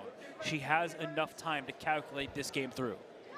If I were to ask you before the game, what are the chances for there being 3 promotions in 3 games, I don't think anyone would even guess in their wildest dreams. No, I would have never guessed. Even knowing already that this format was going to definitely produce some wild results and some funky games, I would never have thought we'd see 3 promotions across 3 games, and we're staring down the barrel of one right now. And some nerves suddenly at play here for Carissa. She was smiling earlier. Of course, the game was completely objectively winning, but you have to complete the objective. You have to finish the game. And right here, there's this big choice. And this e5 pawn, you hear the crowd cheering on Divya. Can I just chop your bishop with my rook? Just give up, take a piece. Now the pawns are blockading each other, and I'm looking to push my pawn down the board? Yeah, you would love to get that pawn going. And I think right now the issue is she goes in the right direction. If this rook were to move, down went the a pawn. So up it goes instead, giving up this rook on d6 to get a new queen. Exactly. If the rook gives the check on c4, the king would be forced to move and lose control of the d6 square. But then the white pawn on a7 is going to promote, make a new queen. That's going to be game over. 3 seconds on the clock here for Divya. She'll get a second back per move that she makes. She's going to look for the check, but it's going to remain on the A file here, just keeping an eye on that pawn. But at this point, the king moves to defend it and threaten the rook at the same time. Time is out. Time is there out. There it is. That's a flag and a victory for Team USA. Carissa Yip gets it done against Divya Deshmukh and will bring Team USA to the series victory. 3-0. It's a sweep. Clean sweep. Get your brooms out here. And Harshit, I know you're shaking your head, but when all was said and done, Team USA, they got it done in time scrambles and early stages as well. Absolutely. I mean, the game started off being so close, but as you rightly said, in time scrambles, the Indian players maybe too nervous. Not sure what happened there, but Team USA has done it. Yeah. I mean, again, it is an unforgiving format, right? The demands that these players play all the way to the end. But let's go to the stage now, as you saw Jules, who is standing by with you Carissa Yip. have just clinched victory for Team USA.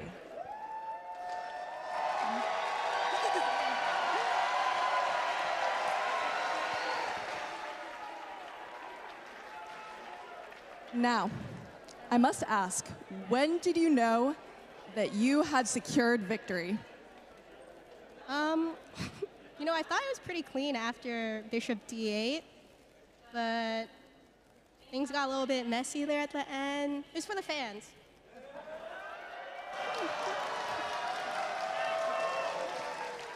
No, Divya played really well. I think she came back from a pretty iffy position. I got really stressed at the end there, but thankfully I kind of managed to pull it out. Absolutely. Well, a huge congratulations. Let's give it up for Carissa.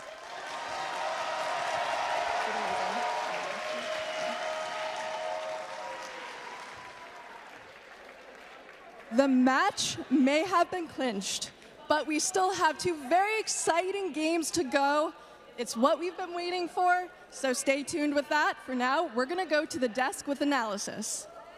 Oh, thank you, Jules. And Carissa Yip is the celebrated party. She, if they were giving out MVP awards, maybe she would receive it. But Harshit, for Divya Deshmukh, she never was able to quite get into that game. Yeah, I mean, I actually thought that this is going to be the game where Divya is going to win 1 point, but I think the pressure was too much. You know, with being down 2-0, she had to win this game on demand with the black pieces against someone like Carissa, who was just like, she was cool as a cucumber. I mean, she had everything under control from the beginning.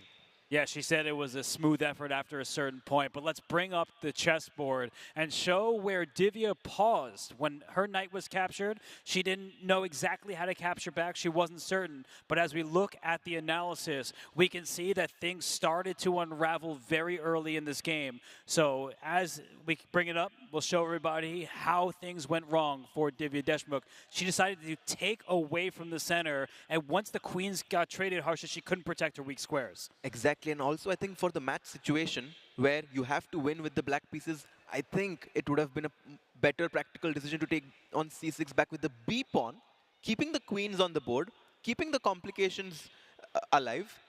Because as you rightly said, after dc6, the position was too simple and white had a very straightforward path to getting an advantage. Yeah, the queens came off the board, then the knight avoided a trade, and here was the moment. If we take a step back, c4 was a move that Harshit was calling out for, a huge threat, not just controlling more squares and kicking a knight from the center, but threatening to trap a bishop. So as we went forward here, after a big blunder, if the knight went back to the center, a3 immediately traps the bishop. The knight took it square away. Bishop c5, pawn to b4, that's it. That's your piece. That will be game over. Match win USA. But in the game, the knight went to c7, thinking the bishop could retreat safely to e7, but not so fast. Harsha, this was beautiful. Carissa develops with purpose. Bishop to g5, so decisive. And also, let's talk about the time management. Carissa had been playing so fast the whole game. She was always putting Divya under the pressure, not only on the board, but also on the clock.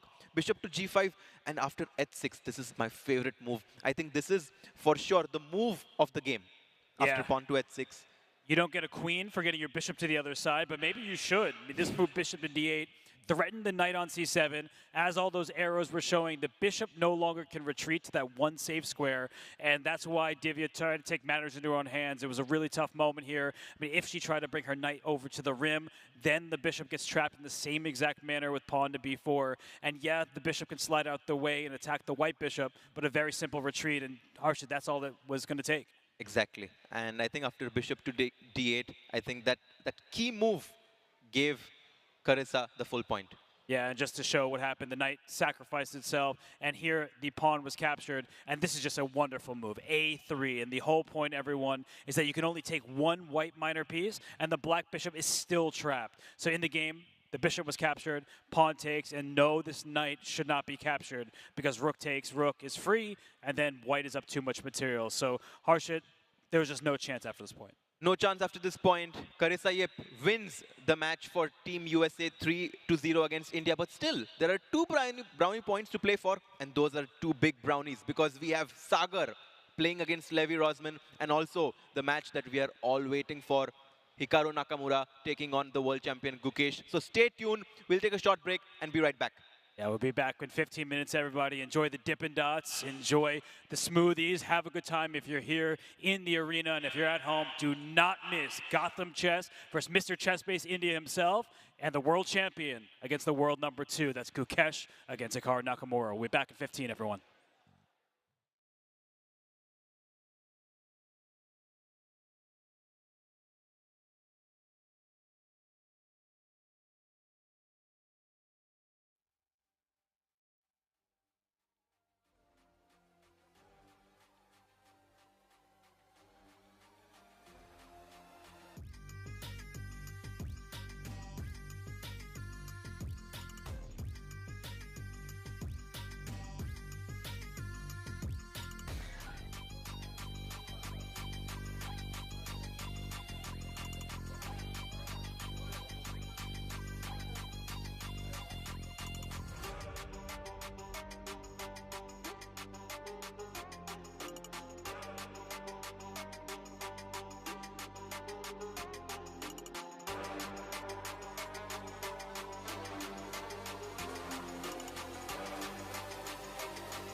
Hello, everyone, and welcome back to Checkmate USA versus India, here live from the Esports Arena in Arlington, Texas. For those of you who are here, how you enjoying the event so far? Get loud!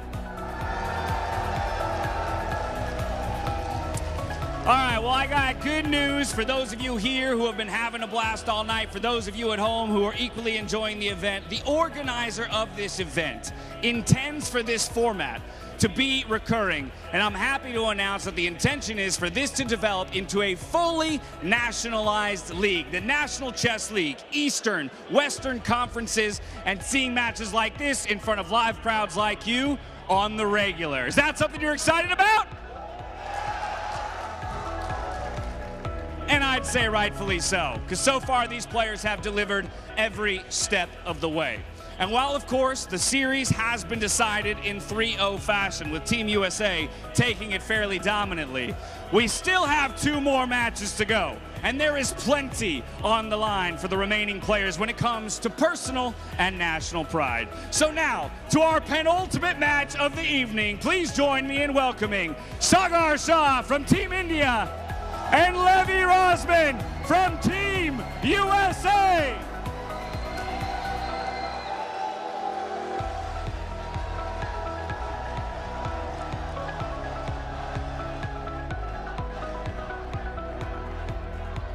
Now you two are no strangers to having major audiences in your own way. But typically you interact through your audiences through the internet, across a screen, having that barrier. Sorry, let me get out of your way then. Fine, stare each other down. Let's go. But no, my question to you, Sagar, is while you can't necessarily get it done for Team India, you can wipe that little smirk off that man's face. So how do you intend to do it? Right now, I'm just staring into his soul, and there's nothing to lose. Let's go. All right. Well, Levi, I did take a moment to watch some of your content this week leading up to the event, and you were talking a little bit about prep and going through some of your previous matches here with Sagar. And you said, well, look, if I don't prep and I don't know what I'm going to do, there's no way he can counter me. Is that what you're coming in with, or do you have a secret strategy in the bank? I still don't know my first move, and I won't know it until my hand decides it for me. I would even let Sagar pick my first move, but... Now the gauntlet's been thrown, and I'm going to take my own liberties to say that we'll allow it if you choose to accept, but that is entirely on you. Do you want to pick his first move or no? I think I'll let the crowd decide what the first move should be. Okay. Get loud!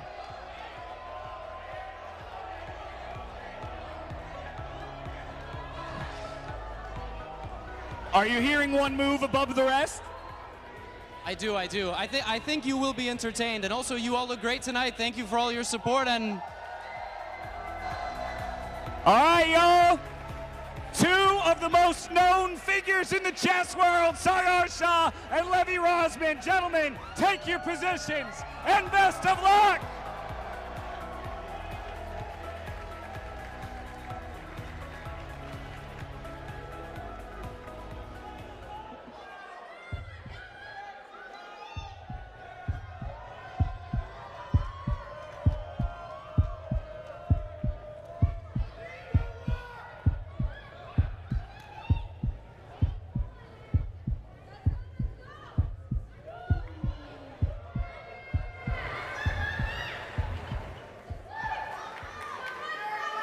Levi, are you ready? Sagar, are you ready? Start White's clock.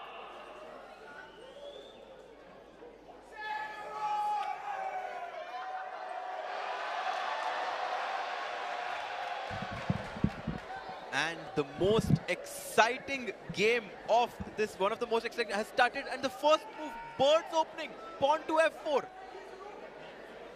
Now, as I take my seats, I'm coming in just as a few moves have been made. Levi had said he was willing to let Sagar make the first move for him. Then it was turned to the audience. What did we land on there, and how do you guys feel like it kind of shakes up the game from the get-go?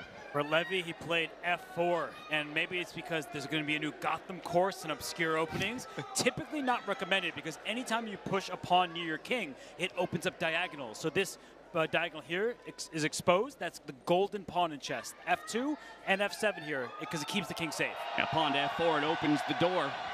And now your king is in a very fragile position for the remainder of the game until you can find a way to get it to safety. And the crowd is going crazy because both these players, you know, they've seen so many of their videos online. Here, they get to see them playing in front of each other. F4, bird's opening played by him. Both of them very, very serious. And the position has now transformed into some sort of a stone wall structure.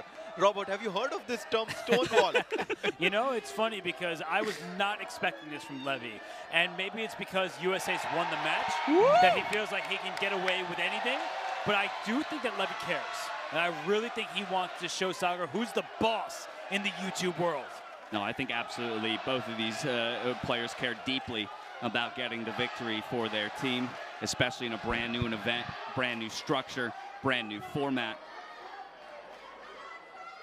Now, I do know that these players have a decent amount of history, too, when it comes to games, primarily online. But like I said, I had the privilege of watching some of Levy's content leading up to this event, and he actually went through each of their matchups.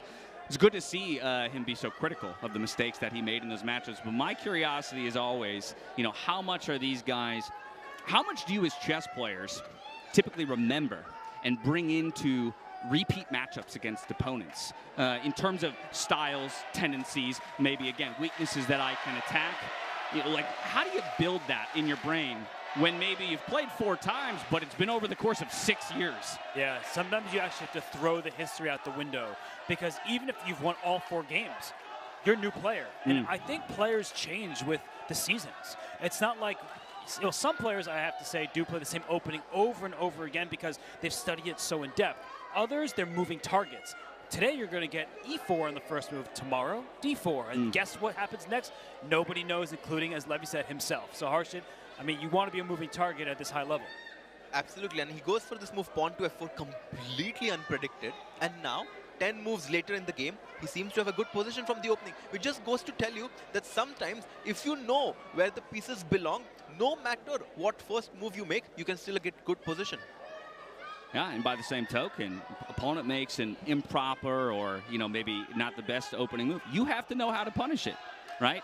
And at the end of the day, I mean, I can tell you this, I wouldn't know how to punish F4. No, I mean, it's not something that's that bad. It's just usually not advised because it gets, especially beginners, in trouble on the dark squares. But in this particular game, we have that stone wall structure that Harshit was mentioning. It means that central breaks are hard to come by for Sagar, and he just played a move. It looks like a capture. He exchanged knights. I mean, Levy is definitely going to capture towards the center, and after this, we're going to see some pressure on the queen side. I mean, Levy does have the initiative right now. He's gotten away with the opening. Fans in the crowd getting a handful of that popcorn, enjoying the show. You'll love to see the smiles on the faces here. And again, everybody continues to get loud, supporting both of their countries and their players. And look at these fans chanting, "Let's go, India, let's go." Sagar Shah, will he bring India the first point? And queen comes out to defend against the threat that his opposing queen was looking for. So do we take the trade? That now becomes the question. You know, it's funny, because normally when I commentate, I'm not biased at all. Here, I've been rooting for Team USA from the start. True. And right now, I'm rooting for a draw. And I typically don't say that in chess, but you know what? I want some quicker time controls. I want the mayhem, because the game, yes, is a draw. That means they start over, 5 minutes per side. Can't repeat this bird's opening, and we're going to have fun with it. And that's a good point. I would like to see these guys play 3 games. Let's go to 5. Let's go to 1. I mean, if I was Sagar or Levy right now, I would love to press that claim button and be like, my opponent is playing too bad. They would be the 2 guys to think of something like that. So, you know, only a few minutes off the clock for both players. Plenty of chess to be played. Maybe we will get a bit of a showman moment like that. And you ask this question, does White want to allow this trade of queens? If Black takes the queen on b3, it will allow the White pawn to capture towards the center. You always mentioned that the pawns should capture towards the center, and that's a very important point, because pawns in the center are much more valuable in the middle game than they are in the end game. Okay, so now it's onus on Sagar to decide, do I want to go for that trade? Am I giving my opponent an excuse to centralize or move that pawn a little bit closer to the center of the board? And ultimately, is that something I want to do? I think that Sagar at this stage, he's reacting for the most part because Levy has made a move, a developing move with the bishop, putting pressure on this pawn on e7. The queen left the defense of that square. So I think for Sagar, the crowd is really, they're going crazy because Levy's hyping him up. Levy's hyping him up, man. He's like, it's your time to think. I'm going to get the crowd loud. I'm going to make it difficult for you to think. And that's another piece of all of this. How do you play the crowd? How do you involve them into it? Sagar Bhai is so serious, but let's go. Sagar Bhai, you have to win somehow. I feel like he has to trade the queens off in Sagar's position. I'm talking about because where else does my queen go? I'm stuck there for the eternity of the game if I don't choose to trade off. That's right, because black is not fully developed, right? This rook and knight, they're stuck at home. And I think that if white takes in d5, the issue is forced. Because after pawn takes d5, the queen is also threatening to capture again. So that would encourage Sagar to trade queens. But h3, that's a tepid move. I don't love that. It's a bit slow. White is still better. But I feel like, you know, for Levy, that if he plays too many of these moves, he could lose the initiative. The old waiting move. He's making a waiting move, improving his position, but I feel like Sagar has to start playing quickly. The position is so solid that it's very hard. It's going to be very hard for him to find a weakness in White's campus. But if he can put pressure on the clock, that's where he can get his chances. I think the best strategy for Sagar is just blitz out his moves from now on. Okay. So asking for that change of pace, change the character of the game, if you will. Exactly. I think the character of the crowd has changed. They're rooting just nonstop now. Lots of Levy fans here. I've heard a sprinkling of Sagar Shah fans here, but he's a beloved figure in the chess world, and that's not an angle you see very often with him because he's not that often found at the board. No, definitely. And he's somewhat of a soft-spoken guy. I mean, both these players, they're look at him. Levy showing a heart to the crowd there. It's so hard to not like these players. They're so lovable. They're doing so much for the chess game, and I'm so happy that we are able to see both of them play in front of each other, in front of such a big crowd. Is that not the coolest thing ever? We got signs in the audiences as well. I mean, I would have thought maybe second, third event, people would, now get the idea. I can bring in noisemakers. We got an event one. Let's go. These are chess players. They think ahead. That's right? true. You're right. That's on me. Yeah, exactly. Come on. That was a softball Yeah, there. they're thinking 25 moves ahead right now. Chess fans are amazing fans. And I do love the way that this crowd here in particular has really accepted that role. I think there's a question when it comes to the ingrained etiquette of chess and the long history of chess. Would it have taken more time, for people to kind of, no, it's okay that we get loud. And I feel like this crowd here has proven, right out the gate, we're going for it. And they're like, we can be really loud. And I love that the whole Indian team is still sitting there. They're still trying to root for their teammates. Even though the match has been won by Team USA, the Indian team still showing great camaraderie. And that's what you need. Keep your spirits up. Yes, you can't necessarily get the victory. The great news is this is an exhibition show match, right? There are no rating points on the line. So at the end of the day, the goal here is to put on a show and have a good time. Yeah, and I mean, every single match is intrigue just because the overall score is in USA's favor. And wow, this move just played by Sarah. He's like, get those queens off the board. Take my damn queen. Stop running away. And the question, I think, now is, will Levy finally acquiesce, or is he going to keep running? How often do you see 4 pieces stacked like that on the A file, of all things? I'm actually thinking whether Levy will go for a repetition. He'll take the queen back. Sagar will attack the queen again, and maybe a draw. They might want to play some more chess, I kind of feel like these guys would be willing to play some more chess. I think Levy knows what the people want. Yeah. He knows that they want to see these two stretch to the limit, playing quickly from the start, because this has been a methodical game. And you asked about the A file. Has it been this clock before? The famous Kasparov-Karpov game. Okay. With the whole A file was with pieces on it. So it doesn't happen very often, but when it does, great players, clearly. Yeah, and you'll probably see it happen more in formats like this, again, where in most cases, you're not going to find your way to a draw unless, of course, these guys with the threefold repetition decide that they want to go. He goes back with the queen, and he's a smile on his face. Queen B6. Queen B6. Well, He's asking the crowd whether he should go for the draw or no. He's going to have a conversation with them. All right. I don't know what he's learned from that back and forth, but I think he's learned that Sagar's ready. He's every bit up to the task. He says, you're not the only content creator here. You're not the only international master at this board. I can play your game. I'm not afraid. Full authority. Let's go for the draw. Bring it back. Will they claim? Will he claim? And press the button. Press the button. Press the damn button, Sagar bhai. And he's just pretending right No now. draw. Yeah. He No knows way. he's going to take No, his draw. milk it. Milk it. Yeah. Milk it a bit. Milk it a bit. And he can go down to 1 second on the clock because it's the third time the position has happened. For everyone who's not so familiar with all the rules of chess, that the same position occurs 3 times as it just has. The game concludes the draw. Let's see the claim take place now. There it is, claim on the screens. So with that, Levy has made the claim, calling the threefold repetition. We go to our referee, Eris. Can you check? If you want, or you're going to go for it anyway. No, I just want to know if it's a draw or when I make the move, it's a draw. Okay. I think it's when he makes the move, but Leonard, can you check that for me? The play is under review.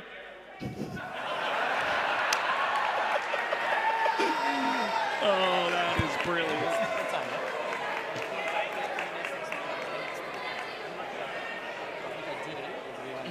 Leonard, do you have a draw?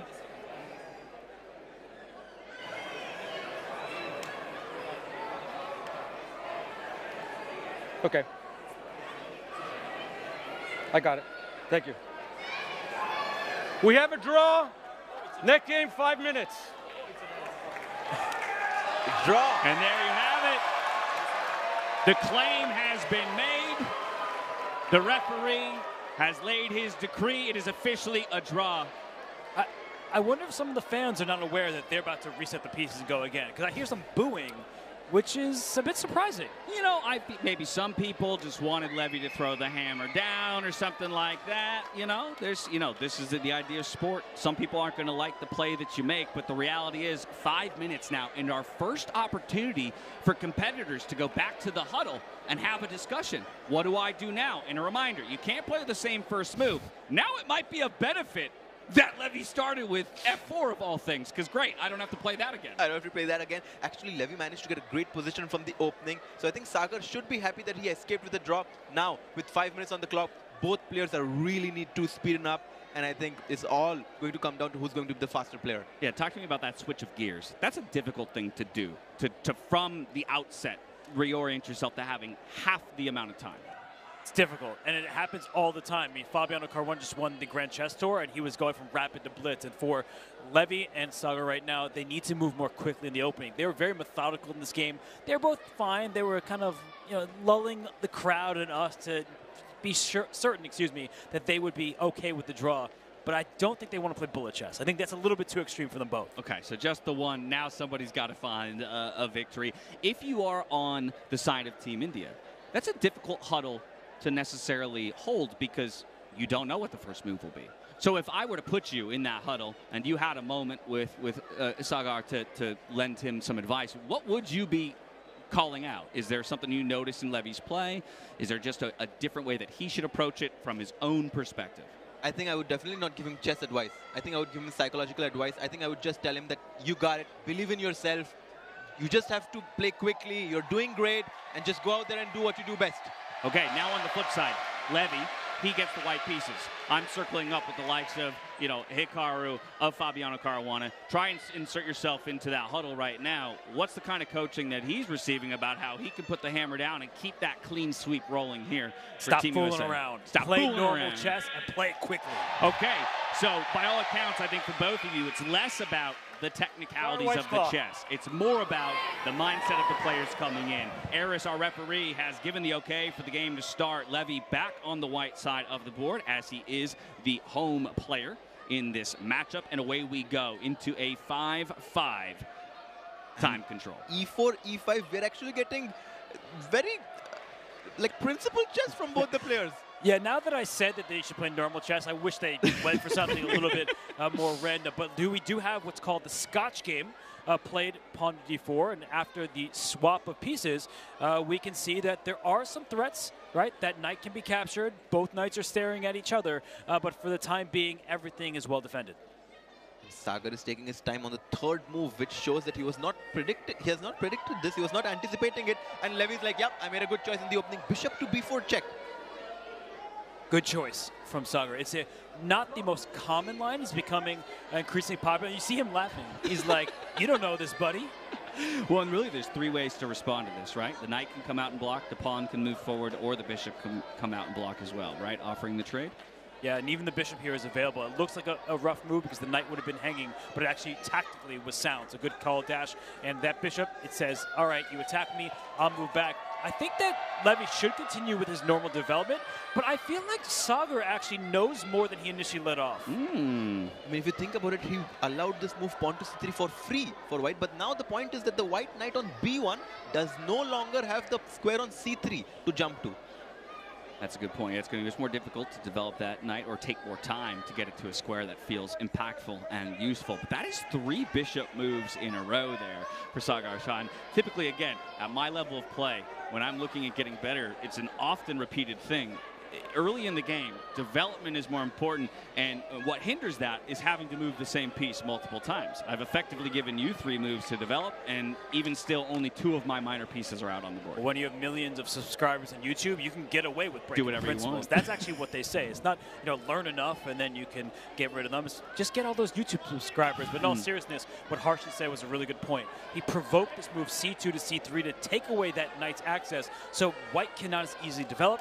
Black is going to try to develop on the king side of the castle, like knight f6, immediately putting pressure on the center. And I think Sagar really is playing nicely, and I truly believe that he tricked Levy a little bit. Ooh. He acted like he didn't know what to do in the scotch, but he seems quite booked up. He seems quite booked up, and look at the bar, look at the clock. Both favoring black right now. Sagar has taken the initiative on the board, a minute lead on the clock. I have a feeling that Sagar is going to win this game. Oh, wow, calling it already, because from where I stand, again, feels equal. There's so many pieces on the board. It doesn't actually, in the end, feel like anyone's advantage. So what do you like so much about it? Is it just your perception that he has more knowledge of the position, so you have confidence? Or you actually like the position? I just like Sagar. Okay. That's a good enough reason for me, if I'm being honest. I like him, too. I like them both. But that's the problem, is everybody likes him. So, that means that every game he plays, he should be doing well. Yeah. So I second what Harshit is saying, because I know that in all seriousness, he's looking at this position like, that's a tall pawn.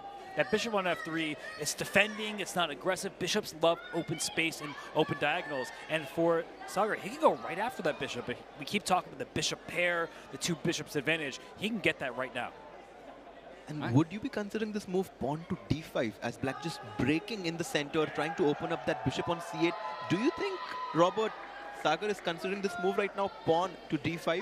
He'd be a braver man than I, and I think that Harshit, you're suggesting some great moves. d5, it looks risky because you will allow white to take this knight on c6, but no, he says, not in this game. Double pawns, I actually find them quite bad in blitz chess. And pawn structure is often overrated, but in blitz chess in particular, you start worrying with the long-term issues. Pass pawns, not easy to obtain when you have double pawns. They also, pawn's best friend is another pawn. You want to protect with pawns, not have them stacked in front of each other. That's interesting. That almost goes counter to what I maybe would have thought. I would have thought, to a degree, in the faster time controls, you could take, more risks or have maybe quote-unquote worse positions because everybody's moving with imperfect knowledge and not enough time to calculate. But in this case, you're saying, no, that's absolutely okay. I would say dynamic risks are often great in blitz chess, but static weaknesses, that's where the struggle occurs. Gotcha. Okay, well, so can we create those static weaknesses? That becomes the question here for Sagar Shah. Still trying to get a point on the board for Team India as we're in our second bout between him and Levy Rosman. 3 minutes on the clock here for Sagar. Blitzes out a move. d5, the pawn break in the center that we were talking about, he goes for it.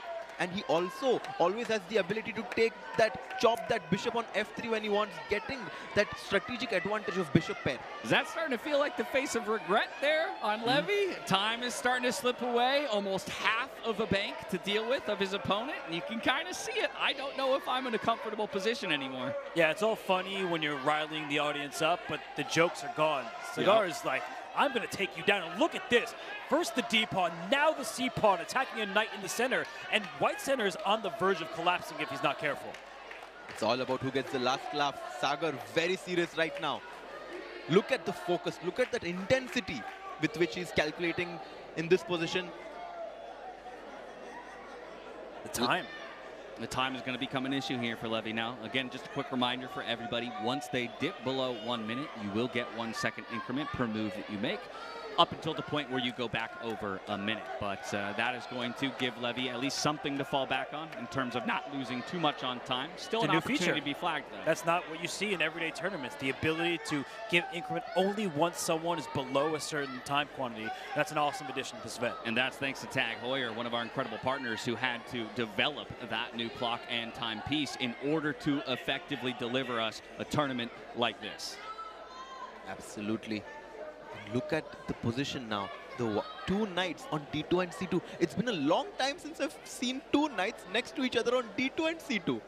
Not what you advise for your students. And look at this. He's saying, yeah, you have these really passive knights. I'm going to press forward, and that bishop that made so many turns, it's about to stare towards the white king. And look at the smile, that wry smile on Sagar's face. Oh, shoes on the other foot there. Levy entertained the idea of a draw when maybe he could have reached for more in game 1, and that decision might come back to bite him on the tail of trying to be the showman that he always is. Coulda, woulda, definitely shoulda, because Levy right now is in huge trouble on the clock. He has the worst position over the board. I really like his last move, though, because Harsha was correct to criticize those knights that were just sitting next to each other. That knight would like to pile pressure on a pin piece, everybody. That knight on F6 cannot move without black losing the queen behind him. Yeah, I mean, he has found a great resource to try and reroute this knight to D5, as you mentioned there, Robert. What does black do now? I like this move, bishop to E6. I want to stop that knight on B4 to come into D5 and put pressure on my knight on F6. Bishop to E6 is my prediction. And he goes he'll for find it. Yeah. Levy, though, still says, I'm happy to centralize my knight, but this does give, rather, the opportunity for a trade of minor pieces in the center of the board. It would be bishop for knight. By the way, the heart rate, you can see 127 for Sagar, and they have a green heart, which means that they're not very stressed. But look at Levy, his heart is red, which means he's stressed right now. Yeah, so maybe lower heartbeats per minute, but ultimately feeling the pressure of the moment just a little bit more. There it goes. We're going to have the knight fall away. Would expect capture back, logically. Why are we thinking?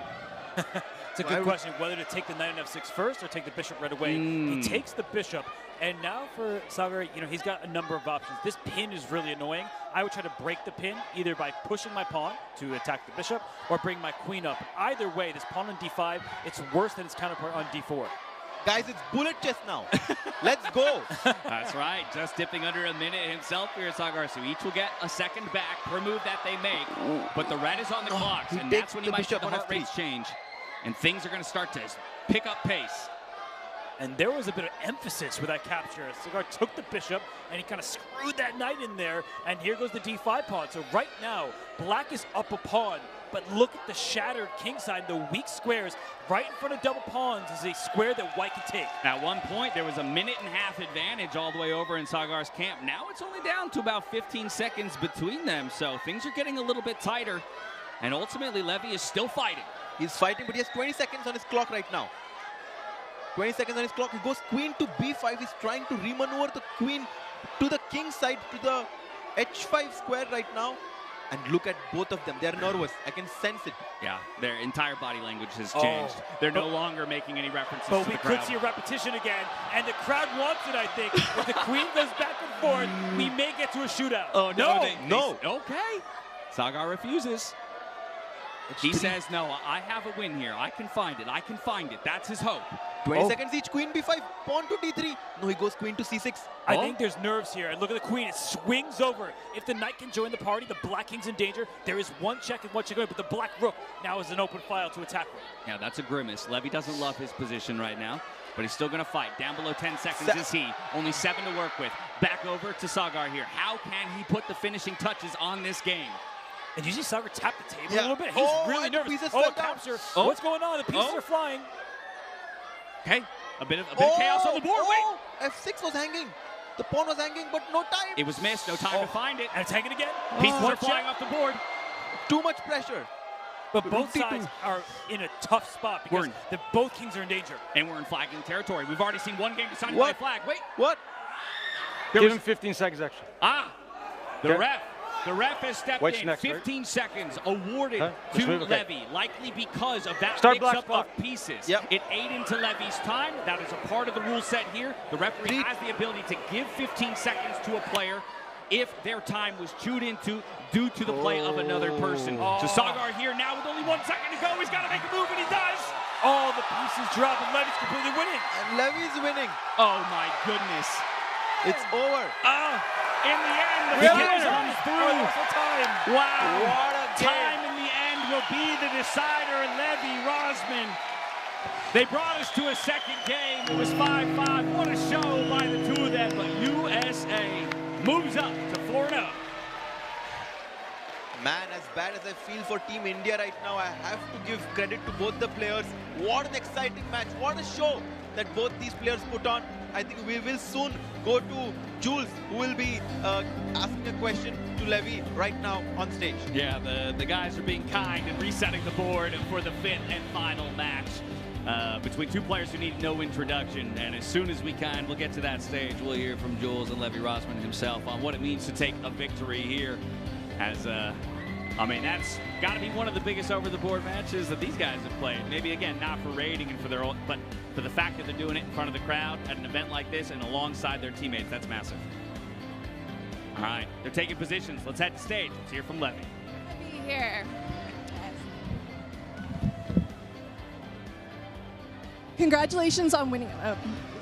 Still not working.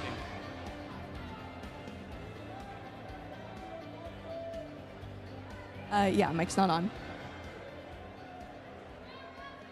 All right, I'm gonna shout really loudly. Okay, now it's working, sorry. Won't shout so loudly. All right, a huge congratulations to Levy. Let's give a round of applause.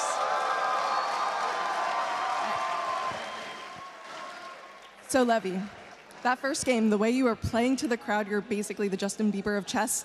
And I have to ask, with that second game, you seemed a lot more serious. It really went down to the wire. The crowd was engaged. How did it feel at the very end with how it ended? I want to hear your thoughts. I don't know if you, are you gonna, okay. Hi. Yeah, that was, thank you. First of all, a shout out to Sagar for being a great opponent and a great ambassador, and it's an honor to play him in front of all of you.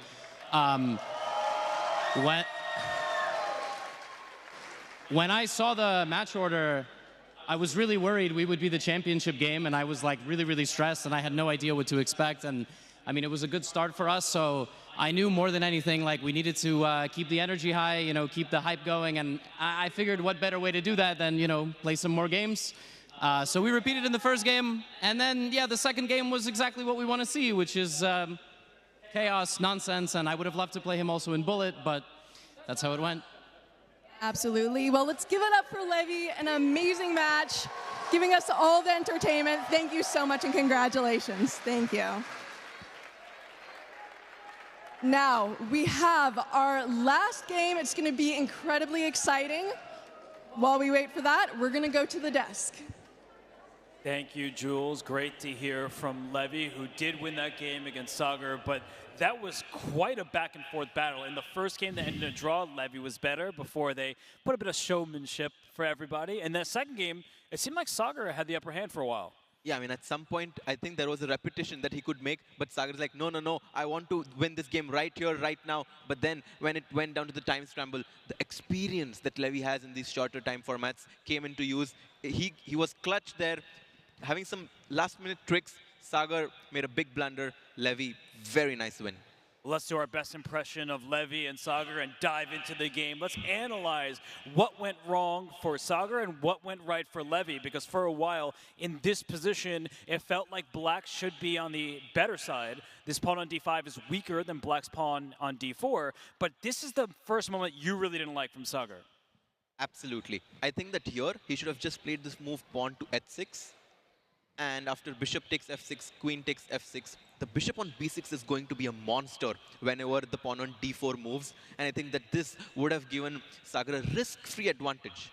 In the game, he won a pawn, the pawn on d5, but as you were mentioning, just a few minutes before he did this pawn structure, spoiling the pawn structure, especially in this time control, can be a big disadvantage to your position. Objectively still good for black, but practically becomes very difficult because as the game continued, there were some difficult choices, and black Sagar was playing very well. Levy was trying to avoid the queen trade. Things still going back and forth. And then at this point in time, black is actually doing very well. You can switch from defending, into attacking. And then after queen goes, the rook is coming in. Everything was going right. And even this pawn pushing seemed good, but this was a big miss from Levy. It was mate in 2. It's actually mate in 2. Queen takes f6, rook g7, rook e8 is checkmate on the board. But of course, when you have 5 seconds on your clock, you're not really focusing on what your opponent is doing. You just want to make sure you don't lose on time. Levy just wanted to keep things under control. That's what he did. And finally, after, I think there was this queen g5 check and the bishop on a5. Yeah, it still seemed like black was doing pretty well with the passed pawn, but there it was. That the queen left the d5 square, allowing the white queen to check, and that just wasn't a check. Everything fell after that. First the bishop on a5, then the queen moved in, then the rook on d8 with check, and after that, I mean, the flag fell, but the game was over because I don't think Levy was going to miss this checkmate in 2. Yeah, just checkmate into rook d8, rook e8. The whole facade of the black pieces fell down after he lost that bishop on a5. Levy wins. USA is leading with a score of 4-0. We have one final game, Robert. Will India manage to get any point on the leaderboard? Because it's 4-0 right now, and this is the biggest match. What do you think? It's a clean sweep right now. Will it finish that way? That's up to Hikaru Nakamura, who takes on world champion Gukesh Damaraju. We'll throw it to the stage, and Dash, who's with both these players. The match may be over, but you know these players are going to do battle. Let's throw it to Dash right now.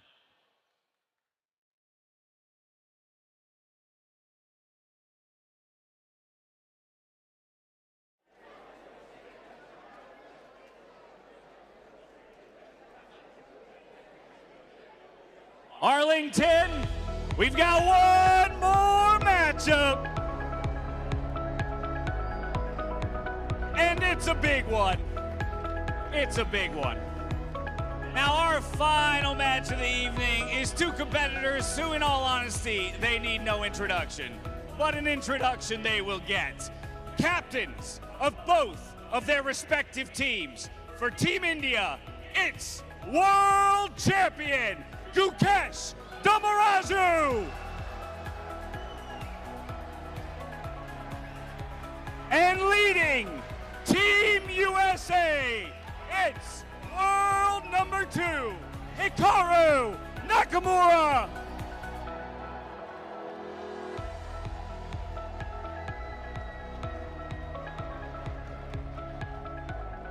Now Gukesh, obviously when it comes to the scoreline, you're not going to be able to get enough done to take the full victory over there for Team India. But I know the two of you are some of the most fierce competitors, have an undying desire to win matches. So talk to me about this one. Two of the best in the world, you and Hikaru, stepping into an arena unlike anything chess has ever seen. Yeah, I'm super excited, and I mean, it's always nice to play Hikaru in a faster time control game, and especially with the crowd cheering, it'll be full of excitement. Are you going to get a point on the board for Team India here? I'll try my best. Try his best. But you, Hikaru, you get a say in all of that. Your team has set you up brilliantly. The series is already in your hands, but like we said, it's more about the magic of the moment and what we're trying to do here in the chess world. So give me your thoughts ahead of this matchup, and give me your thoughts on what we've seen already here on the stage today. Yeah, so it's been a really good match. I think the Tani game against Ethan was probably the highlight so far. It went our way, but the score isn't reflective of the overall result. But really, it's just great to see the fans here. They've made amazing contributions. They've been really loud, and I think all of us have enjoyed it a lot. So it's been great. Make some more noise when I play Gukesh, and let's finish this off with a sweep. There it is, calling the queen, clean sweep. Looking to say something about that. Gentlemen, thank you so much. Take your positions, and best of luck.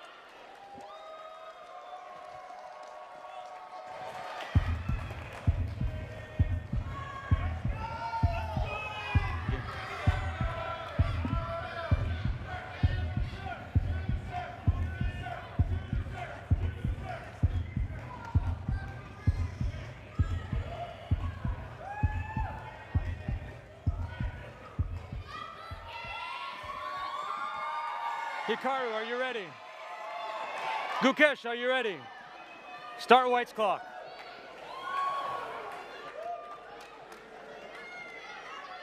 The game that we have all been waiting for has finally started. E4 by Hikaru and Karokan played by Gukesh. Robert, what an exciting match that we have to conclude this amazing event.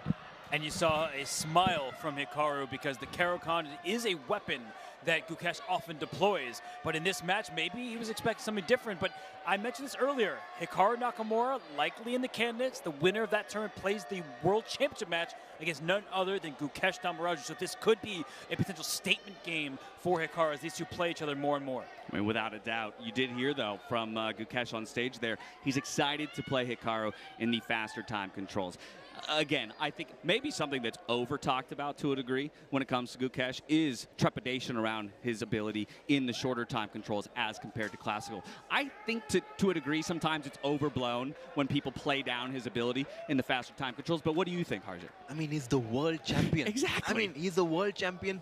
And, you know, because he's always in the limelight, one mistake that he makes always is going to be in the center of attention. But I think that this is a great stage for him to kind of, you know, not only just get experience, but also test himself against the best in the world. I mean, Hikaru Nakamura is the best fast time control players in the world. I think this is a great stage for Gukesh. How about that? Getting a glimpse of some of the young fans in the crowd. We were talking about earlier how we hope events like this will prove to inspire young future chess grandmasters, like maybe this young man in the audience right there.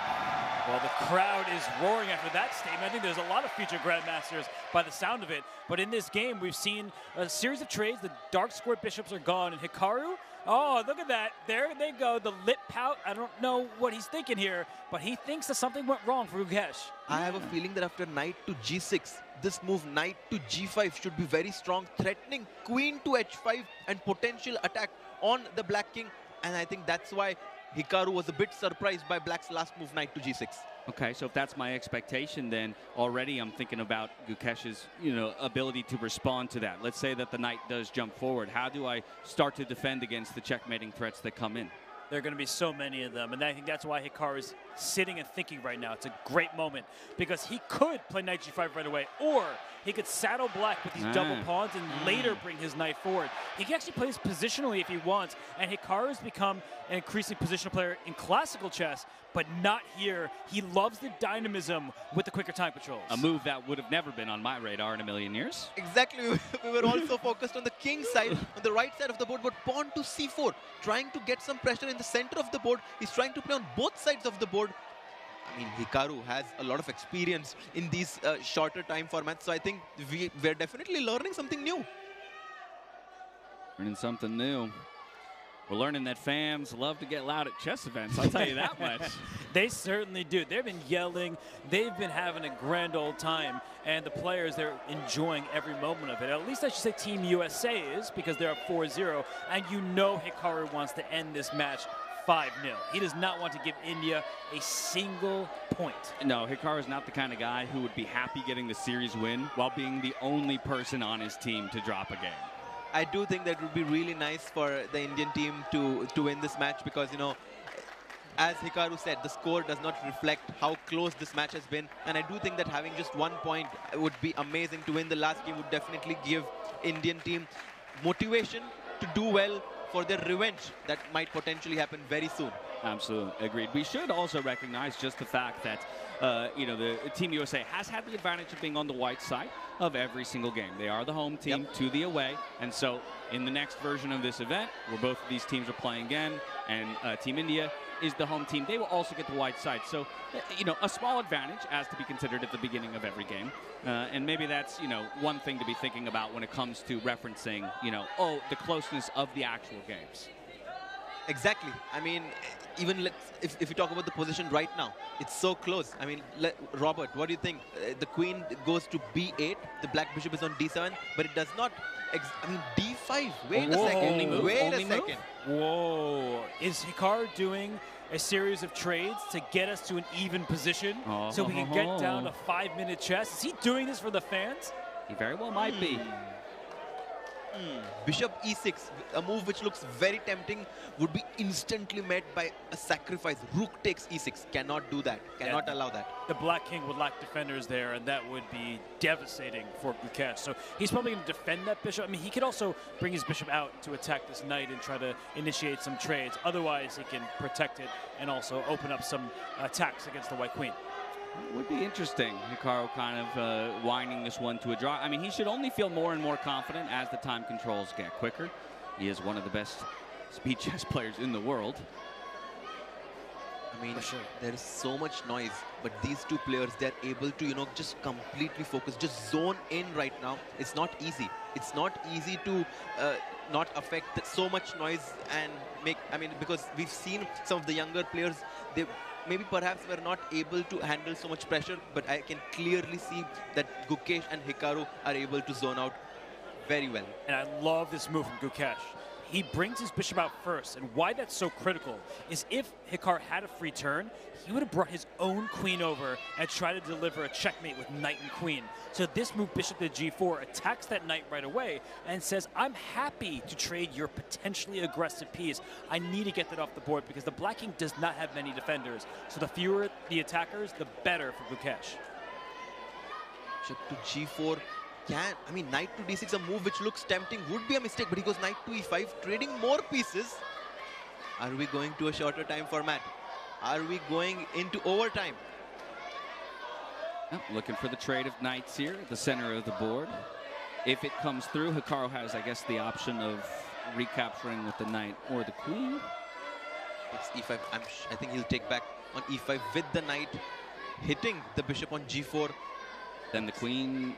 Ooh, actually, yeah, that's... Where does the bishop retreat to then? Probably then has to go back to e6, and I think White has more fun in these positions because when we talk about bishop versus knight dynamics, bishops are inherently limited to 32 squares, their own color. The knight can be such a pesky piece, hopping from light to dark square. And whoa, queen takes e5, allowing his kingside pawn structure to be shattered. But this is Hikaru Nakamura, not so subtly saying, yeah, this game is heading towards equality. Yeah. Bam, bam. A flurry of pieces off the board. Now it's just 2 rooks apiece and 5 pawns. I have a feeling that this is not going to be the last game that we see today. I think this game is going to head towards a draw. We might get overtime. Give us that 5-5. Bring us to that bullet even, if you will. Bit of a smirk on Hikaru's face. He's saying, yep, we'll continue to liquidate. Let's go ahead and get ourselves to a draw-ish position. Let's go to 5 minutes. Let's give some more fireworks to the fans. We're about to get. The rooks cannot be traded here. White would have a worse pawn structure in the endgame. So back and forth we go. Only a legal move. It's got to be a claim. It's got to be played, and then we're looking for the claim, and there it is. We'll head to stage where our head referee, Eris, will be standing by. Do you agree? We have a draw. And 5 the minutes draw next. claim. The draw claim is accepted. 5-minute game to come. And now again, a reminder, we go back to our huddles. Both players have the opportunity to discuss with their teams. Where do we go from here? You cannot play the same opening move in the next game for Hikaru. Hikaru started with the king's pawn. He's no longer eligible to do that, but we know how versatile a player like Hikaru Nakamura is. So I think he will play d4, the queen's pawn, and then if that gives a draw, he'll switch to something else. I'm just so happy that we're getting to see more chess. I mean, let's get one more game. I'm hoping for this game to be a draw so that we get bullet chess. This is great. I mean, I'm so happy that the fans get to see more chess being played between the current world champion and current world #2, Hikaru Nakamura. I want to see pieces flying. I want to see pieces flying every which way. Get those claim buttons in. We've yet to see an illegal move yet. Again, still going to remind people that the rules within this tournament can kind of lay the groundwork for some crazy stuff to be happening that we haven't necessarily seen just yet, but it'll always be a possibility. Well, there may have been an invisible legal move that even we didn't see because they have to claim it. True. That's actually a really good point. Again, yeah, a fact of the matter is an illegal move is made, and it's up to one player, the opposing player, to actually claim and call that illegal move out. Exactly, and it's so cool, this format where we have to press this claim button in order for any objections. Like, you have to press the claim button, the referee comes in and solves the issue. I think this is a very unique side that we are seeing into chess. It's super unique, and it's something that can only be done when you have partners as incredible as the likes of Tak Hoyer. We put it to them. Hey, we have this grand idea, but the current kind of confines and technical limitations of the game of chess do not allow us to fulfill that dream. Can you make it happen? And they delivered. Yeah, it's really awesome to see the increment only added when the players are under a minute. You see the clock tick red. They can't build it up to several minutes like you can in over-the-board chess, so in typical ways. So it's really cool to see the players. They'll be in time trouble, but it won't mean that they're necessarily going to flag, and that allows them to save games that they would otherwise lose in the clock. Yeah, it's also a haptic feedback clock. So when each player hits their respective button, there's actually a magnet that holds it down, which in effect just prevents more mistakes, right? You don't want to slip and accidentally, whatever it is. It prevents that very case from happening. But there you have it, the world number 2 and the world champion sitting back down for their 5-minute game of chess. Hikaru back with the white pieces. Gukesh looking to get a point Gentlemen, on the are board you for ready? Team India. Start White's clock. Signal has been given, the handshake is extended, and there you can see the time ticks down. No way. What? The For the F4? The bird's opening is going to be played by every single American in the next 2 years. Well, that's good for India in future versions of this event because it's typically not seen at these high levels for a reason. But I will say that, everyone would have thought that it was Hikaru giving preparation advice to Levy. No, the other way around. Gotham tells Hikaru what to play on move 1. Yeah, I'd put money on the fact that Levy was the one who convinced him to go for it. And C5, I like that Gukesh is immediately undermining that pawn structure. He's putting pressure on that d4 pawn. And after d takes c5, I have a feeling that the black queen might jump into a5.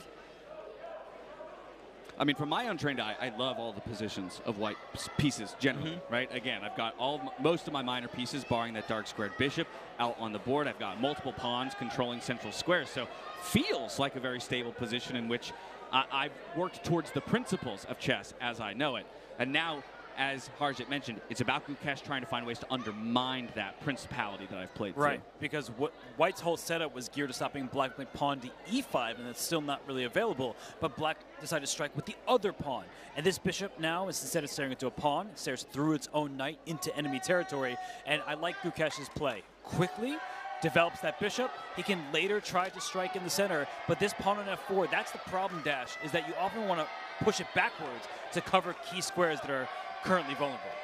And look at the Indian team. They're happy with Gukesh's position. They're happy with his time advantage. They're happy with the technical advantage that he has because the bishop on c1.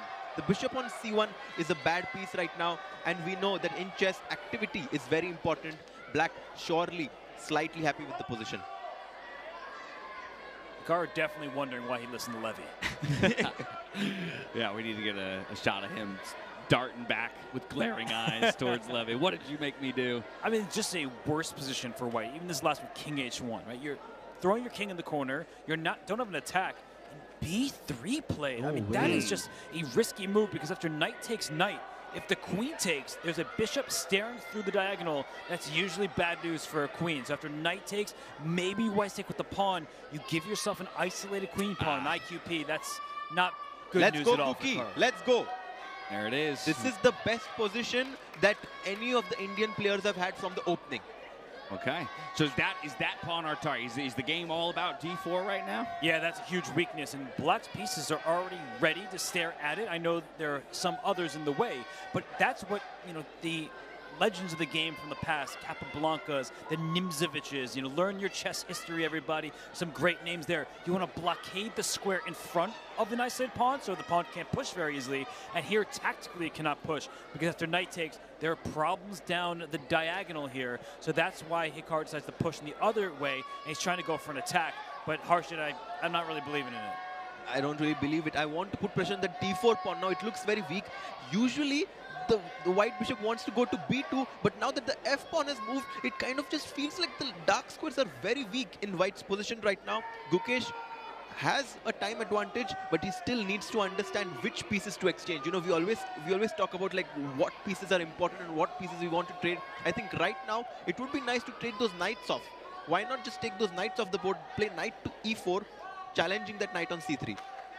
Great move. I think it's a really smart play there that you're suggesting because Black doesn't want to fall victim to an attack that does look a bit worrisome, opening up the f-file, but there's that rook, the castled rook, sitting and protecting the king. So if the knights come off the board if this knight is not here, the bishop can then trade, and the black king will feel very safe where it stands. But here we have the clocks rather equalizing in this moment. Again, Gukesh probably recognizing that he is in an advantage position.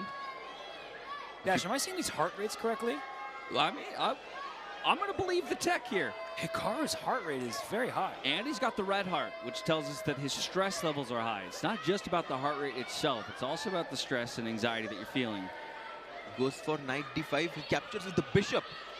And I think I like this idea by Hikaru not giving up that knight on c3. It does feel like black should be slightly better, though. He goes back bishop to c6. The pawn on d4 is hanging now. These top players, they love that bishop pair, and as Harshit just said at the end, that pawn on d4 is hanging. You'd love to push it, but not so fast. There's a knight loose behind that pawn. So I actually don't really see an easy way to defend the pawn. The good news for Hikaru is that if this queen ever leaves its starting square, the e7 pawn drops in return. So it's kind of like a fancy trade, but I think that Hikaru needs to prepare for that series of events, maybe by defending his knight first, which will be loose if d4 drops. The bishop on g7 is not a bishop, it's a rocket. I mean, look at the way it's eyeing on that pawn on d4, that knight on c3, and also in the end, the rook on a1. All of them are under attack by that bishop on g7. Can I evacuate the knight? Okay, well, Hikaru's going to make a decision. He's going to retreat the bishop to defend that pawn. I was thinking maybe a backwards knight move, effectively defending the pawn at the same time and moving that knight out of the long scope of the bishop in its eventuality. He goes a different way. I'm willing to say a better way without even looking at the engine. You know, you say a better way, but I do think that Hikaru's been in trouble. But that last move by Gukesh, a teeny bit careless. A nice shot from Hikaru, giving up a pawn, sure, bishop takes knight, pawn takes bishop, then that pawn can be captured. But now there are tactical possibilities. I actually think this was a great shot from Hikaru. The only real chance, a queen d7, a slip from Gukesh. He's so alert.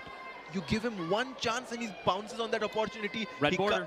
Red border. Yes, he takes. He takes. Best move, of course. Hikaru Nakamura is completely back in the game.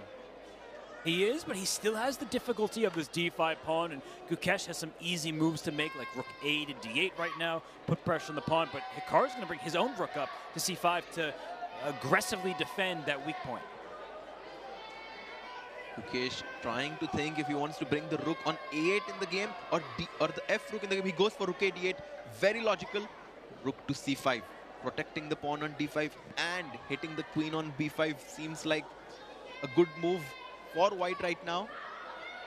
Everyone in the audience very keenly analyzing the position. Very curious who's going to win the final match here.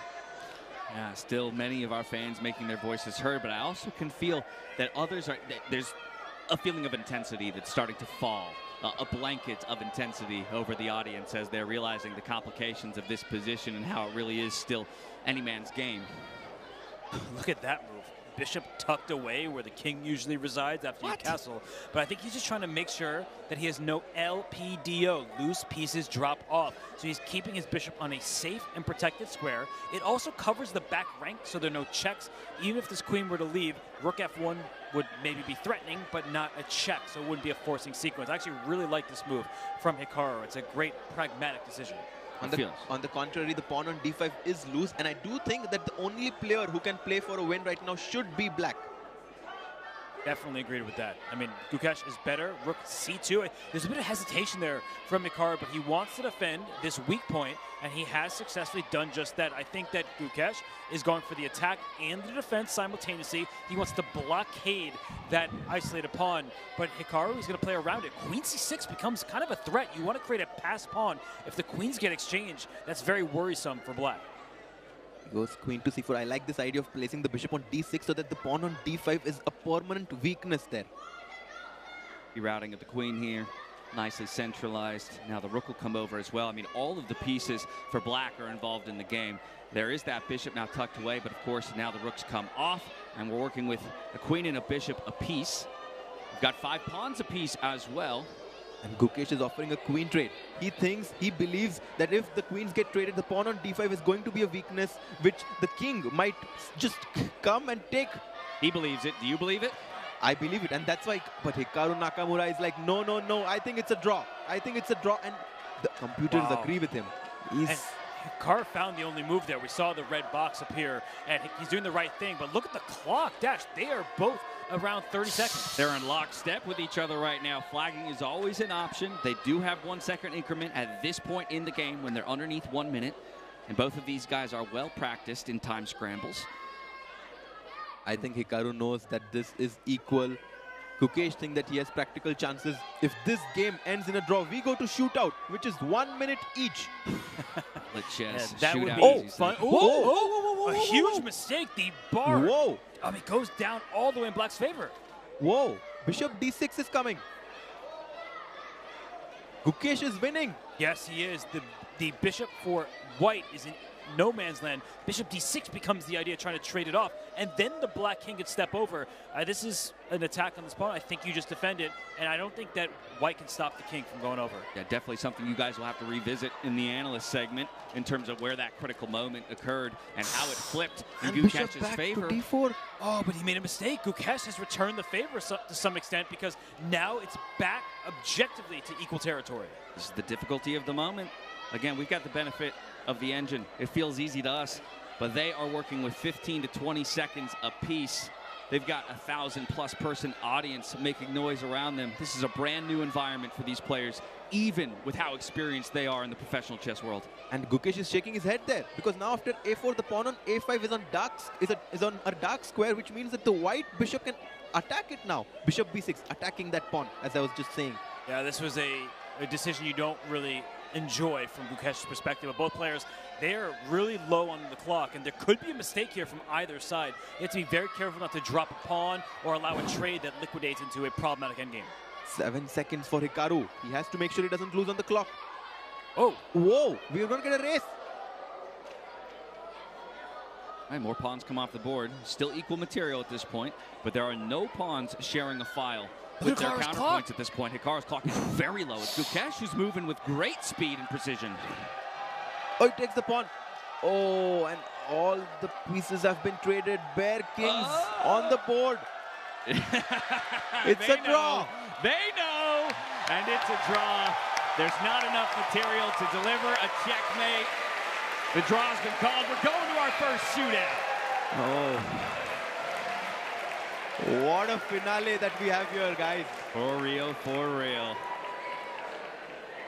From 10 minutes to 5 to 1. The pieces will be reset. The players will have a moment to speak again with their teams. And now, once again, a reminder. E4 off the board. D4, right? Or no, F4. You're right. He went Levy's way. Yes. So perhaps D4 will be the opening move of the final board. We've at least eliminated a few of the possibilities. We go back to that conversation about what is happening in these huddles. It's a bullet game. There's 1 minute apiece. Is there much you can say when it comes to the chess itself versus that psychological element that we talked about earlier in the day? In bullet, it's all about intuition and confidence.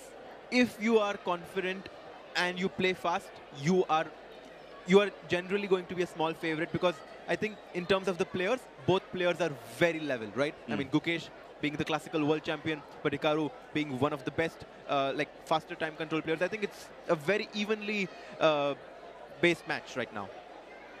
What do you think, Robert? Do you think because it's going to be bullet, Hikaru will be slightly more experienced, or do you think that the youth that Gukesh has will prevail in this match? Hikaru is double Gukesh's age, so I think that's going to come in handy. He has so much experience playing late-night blitz and bullet chess. You know, in the shootout that we're about to have for Gukesh, I mean, it's going to be difficult. He is the huge underdog, but it's one single game. I think that's what he needs to rely on. That Hikaru's probably nervous. We saw his heart rate, the stress coming out, and it's just one single game. So Gukesh, he's got to save this best for last here. I mean, he has so much determination, though. He's very young. Maybe he doesn't have as much experience as Hikaru, but he has so much determination, so much tenacity. He always wants to win, no matter what format he plays, whether it be freestyle, whether it be normal classical chess, whether it be shootout, any format, Gukesh is going to give his best to win. He said it himself. I'm excited to play Hikaru in shorter time controls. He may well understand that he's not the favorite in that situation, but that also to me speaks to the level of competitor that he is and the type of ethic that he has that has led him to the World Championship. You have to stare down obstacles that have beaten you before. You have to overcome past failures to become the greatest in any specialization. And for him, okay, I might be world champion in classical time controls. I might not have the edge against Hikaru, but I'm excited to come up against that obstacle. I don't fear it. You got to slay the beast to become the beast. And Exactly the world right. champion is typically the beast in chess. And Gukesh is that kind of beast. And I actually think we've been talking about statement wins. That if Gukesh beats Hikaru in Hikaru's own game with no time to start, 1 minute per side, I think that actually sends a message to Hikaru Nakamura that, hey, this world should not take me for granted. That I know I don't play as much speed chess as you, but I can handle the pressure and I can handle the spotlight. And I think that the world champion would love to make that statement against none other than arguably the best historic player in 1 minute chess in Hikaru Nakamura. Statement could be made here on the Arlington stage that reverberates throughout the world. And Gukesh, again, trying tooth and nail to get a point on the board for Team India. Again, we kind of talk about how much that would mean just from ending the event on a high note and maybe then looking towards, okay, let's flip the script. And when we've got the white pieces and you're on our home soil, we're going to do to you what you did to us. Whoever wins the last game wins it all. Quick rule change. Should we huddle up? What does the referee have to say about that? No, it's not so much. Not so much. But again, pride is on the line. And at the end of the day, competitors at the highest level in any sport, they want to win. They don't care at this point about the series. They want to beat the guy that they're staring down across the board. And I just turned around. Like, I can see them back there. They're actually discussing what to play because with 1 minute to start for the entire game, you get that 1 second bonus time per move. That's not a lot. So if you make an egregious mistake on move 8, the game could be over right there. What would you want to see when it comes to the bullet and the idea of playing to intuition? Do you want to see a first move made that is like within my wheelhouse? So I'm Hikaru, play the most classically known opening move for myself and what I know the best, or throw the curveball, throw the thing. I know neither of us know what's going to happen after I do this. You know? I think when the time control is the shortest, you should always play what you play in classical because you have so much experience in it that you will be able to find the ideas more intuitively. And I think that the shorter the time format, it's usually a better idea to play what you know best. That kind of difficult then. You're playing on the black side of the board, right? Because you, at the end of the day, you have to respond to what Hikaru brings out, and there are only so many decent responses to any first move that is made on a board. And I think a difficulty that is typically said about Gukesh is that he's sitting on World Championship preparation. That sounds like a treasure trove. Dive in there, bring some out. But at what moment? Is it the moment when you're already lost the team match in a single game of 1 minute chess? Probably not. So he is going to have to rely on his knowledge, but also maybe keep some secrets for future games. And look at Gukesh. He's practicing to play very quickly and press the clock. He's like, I just want to make sure that I don't take even 1 second to make the move and press the clock. I like it. I like it. And again, it's a new environment. It's like playing on a new field. Right. Right? You gotta get that tactile feel for what's sitting in front of you.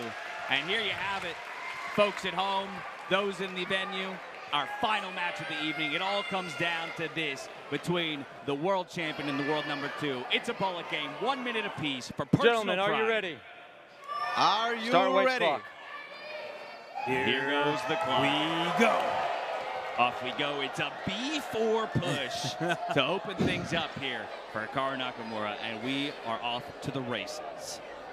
And for Hikaru, he is playing on the queen side of the board. He's pushing his pawns forward. And you see a triangle from black. You have this triangle towards the center. It means you're very well defended, but you have a bad light square bishop. So Harshit, some good news for Gukesh as he strikes forward, but he has some things to figure out as well. Absolutely, and I want to break with this move pawn to e5, opening up my bishop on c8. That's what black is aiming for. So I think a move like rook to e8, queen to e7, preparing e5 will be on the cards of Gukesh. And I think you're right, but he wanted to take first. He didn't want his bishop shut back on b8. He's now trying to chisel at White's impressive pawn structure, connect forward, David Howell's favorite game. But right now, Gukesh is trying to get any of his pieces developed. I mean, that knight just wrapped around. This feels suffocating already at this point for Gukesh. Like, where do I put any of my pieces? I'm completely blockaded behind my own pawns. And now Hikaru has managed to put his knight on e5. The knight on b4 had such a long route to come there, and I think it just gave White too much time. And again, knight to e8. Brilliant.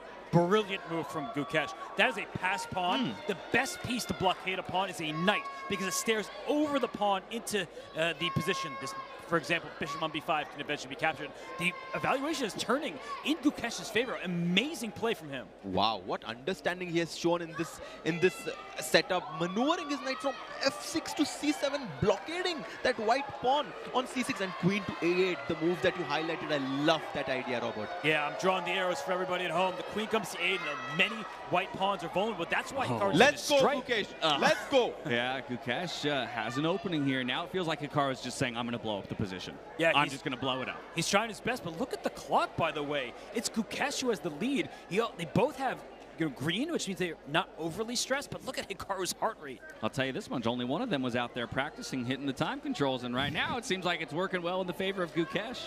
It is, but I would say one thing to fear if you're Gukesh is the black king. It feels like it doesn't have that many defenders. White's king is safe and sound, and after a move like this, watch out, knight g5, queen h7, do not blunder that pawn. He goes g6, he stops the threat of queen takes h7. Look at Divya, they're all so nervous. Locked in watching this game play out. Black is up a pawn here, but Hikaru is going to find some tricks, like always, and Gukesh has to be precise until the very end. But you said one pawn, that's a second pawn that can be captured. He takes Gukesh does in fact take the pawn. Both players have just above 10 seconds right now, and trades are happening, but look at Black coordinating those pieces. And then Hikaru putting pressure on that f7 pawn. He just picked up one pawn, so he's down only one pawn now. Rook back to c4, knight to e4, played by Hikaru. The tides have turned. Look at the clock right now. Gukesh under 6 seconds. He is in big trouble. He's making moves quickly, but it's difficult. But if you take that knight, the bishop is unleashed, and that's really annoying for Gukesh to do. He does take it. That's a really risky decision. I would be very scared to do that because, as you said, if the white queen ever gets on e5, it's going to be very scary. But how do you get there, right? You need your queen somehow to get to f6. Knight comes, rook takes d5. What? Rook takes d5, queen f6. That's the... And he stops it. I think Gukesh spotted it, and he immediately played queen d7 because he knew he blundered rook takes d5. Oh, but he finds it the second time, queen f6. Oh my goodness. The audience can feel it as well. Just like that, a quick shift in the feelings of the audience, the players themselves. 2 seconds to work with here for Gukesh. Oh, it's definitely not over right now because Black has 3 pawns for the bishop. There's a lot of checks. The white king is exposed. Black made one! Wow! What a finish! Hikaru wins with checkmate on the board. Look at that. Checkmate, USA versus India.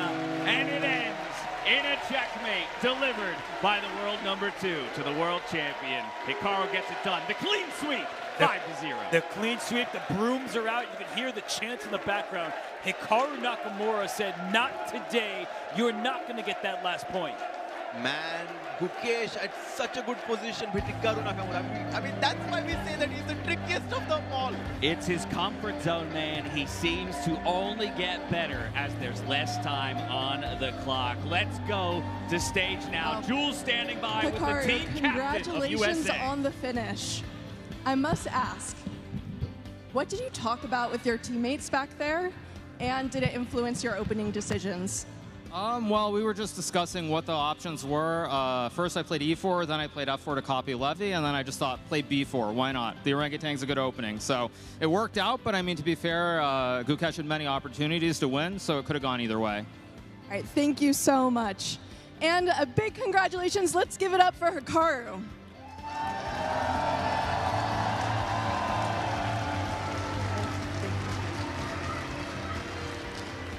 All right, stick with us, folks, because we are going to give awards to our winners. But for now, we're going to analyze the game, so back to the desk. Wow, wow, wow. The winners, Team USA. We knew that. Harshit, you've moved next to me. We're becoming friends again. The match is over. I just wanted to congratulate you. Oh, thank you. I didn't do anything besides talk. So I appreciate the kind words. But in all seriousness, that was an awesome match. That was an awesome match. I mean, we got to see so much chess today. And talking about that last match we just had, the first game ended in a draw. We went to the overtime, 5-0. Also ended in draw. Finally, shootout. Robert, can we go to the critical moments from this final let's look shootout game? At the X's and O's, because in this position, the bishop on b2 is staring into its own pawn. Not the best piece, but after the trade on c5, that bishop now has a new lease on life in this game. And objectively, Harshit, Black was better, but we know when there's no time on the clock, when your king is unsafe, it's very difficult to defend. Exactly. Even though the machine liked this move, bishop takes c5, both of us immediately realized that, you know, this is bad news, because at some point the queen is going to come to f6 and give mating ideas, and that's what happened. That's exactly what happened in the game. Yeah, as we continue forward in this game here, there were some mistakes right there. After instead of h4, rook takes d5 was available. The whole point, everyone, is the queen gets in. So you take what seems like a free rook, but in comes the queen. And after this, the rook takes away that last escape square, and there's checkmates everywhere you look. So in the game, instead, we saw the game continue like this. And actually, at the very end, there were mistakes from both sides. White is winning here. Okay, they're not going to play perfect chess. Rook e4 was actually the best move to go after the white queen and king. That would have been winning for black. 3 seconds on the clock. And then here, right? Like this position, it says it's a draw because of the check. But after king h3, Harsha, what move did black have to play? What do you do when you're under duress? Just give checks. Give Queen checks. c8 check. Exactly. And I think black had a perpetual here. But of course, you know, when you have this little time on the clock, you just want to make a move right next to, like, the clock. And that's what he did. No, he goes king f8. Yeah, he thought that the king is escaping from e7, but he forgot that the queen can give a check on d8, and that's not just a check, it's checkmate. Yeah, the bishop covers g7, the queen gives the check and covers the remaining escape square. So for Hikaru Nakamura, who has so much experience, he's the puzzle-solving beast that he is. I mean, he finds these checkmates in areas where other people make the mistakes. So Harshit, that's what ended this match, and I guess any final thoughts about what just happened in this matchup, checkmate, you know, USA versus India? I think that Team USA played fantastically well. That being said, I have to give a lot of credit for Team India for, you know, coming here all the way, traveling from different parts of the world. Some people were playing tournaments. They still came here. Finally, it was Team USA who won. But I think we have more to see from this exciting matchup, India versus USA, because I'm sure the whole Indian team is looking for revenge. Let's wait until the next match where we will see the Indian team taking on USA team when the players come in India. Yeah, it will be awesome to see that 5-0. Absolutely unexpected result, but it's a clean sweep. Team USA defends the home turf here in Arlington, Texas. And with that, I think we are going to throw to the stage. It's time for the closing ceremony. There's some awesome things that are going to be awarded. I won't ruin the surprise, but I think Team USA, those players are going to be super happy. So without further ado, you see the players there. Let's see that closing ceremony begin as Dash, Jules, and the crew take care of business.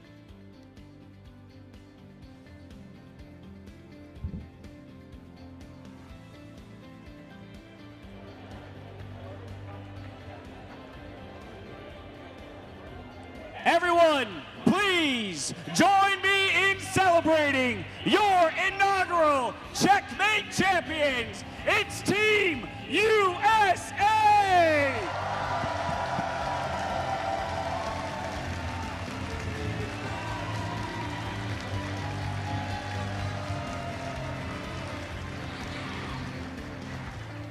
In securing victory for their nation in a 5-0 finish, it was definitely a battle that delivered highs and lows, Dash. What an exciting journey.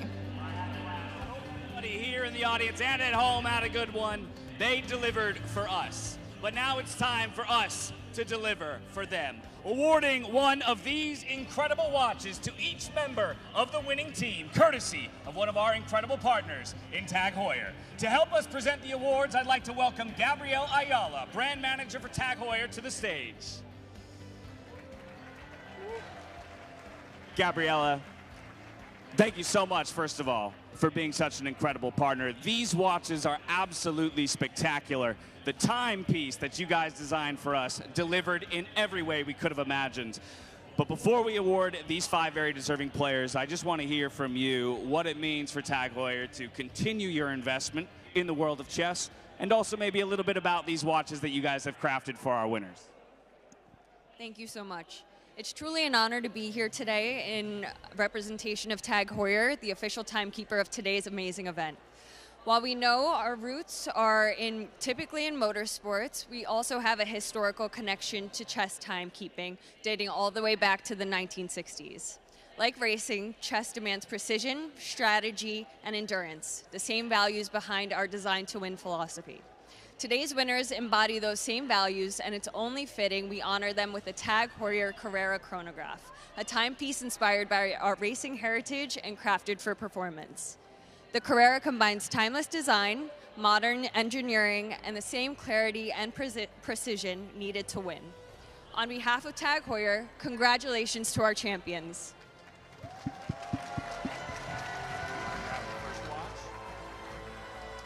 So with that, let's hand out some incredible watches to some very deserving players. First up for Team USA, give it up for Fabiano Caruana.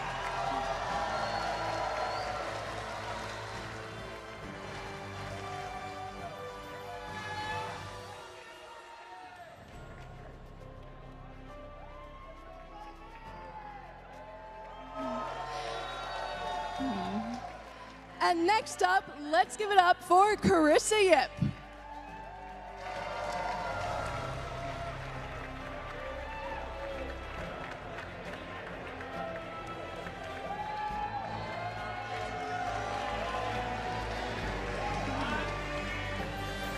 Sorry, we got our order wrong there. Thank you so much. Next up, let's hear it for Carissa Yip.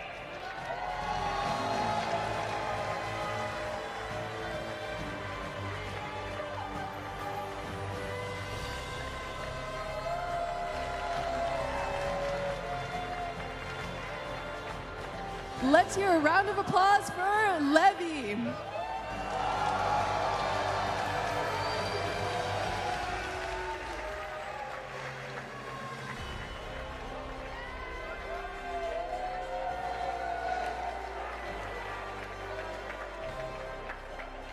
And finally, let's hear it for your team captain of Team USA, Hikaru Nakamura.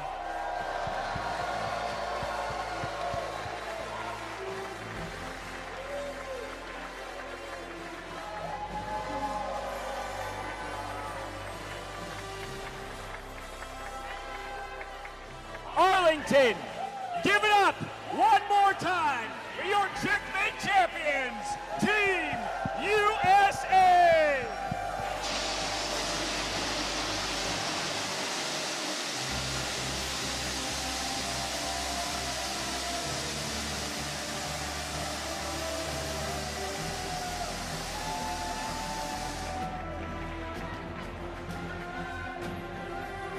We would like to thank everyone here who's watching and everybody who's watching at home and all the amazing energy in the crowd. Can you just hear all the energy? Thank you for bringing yourself out here tonight. Keep those chants going to celebrate this incredible team. And as this team continues their own celebration, we want to thank all of you here in the arena and all of you at home for being an incredible part of this brand new endeavor. Not just you, the fans, but to all of our incredible partners who helped to make this possible. Stay tuned for the next one, because hopefully this is the first of many. And until next time, stay healthy, stay safe, and be good to each other. Good night.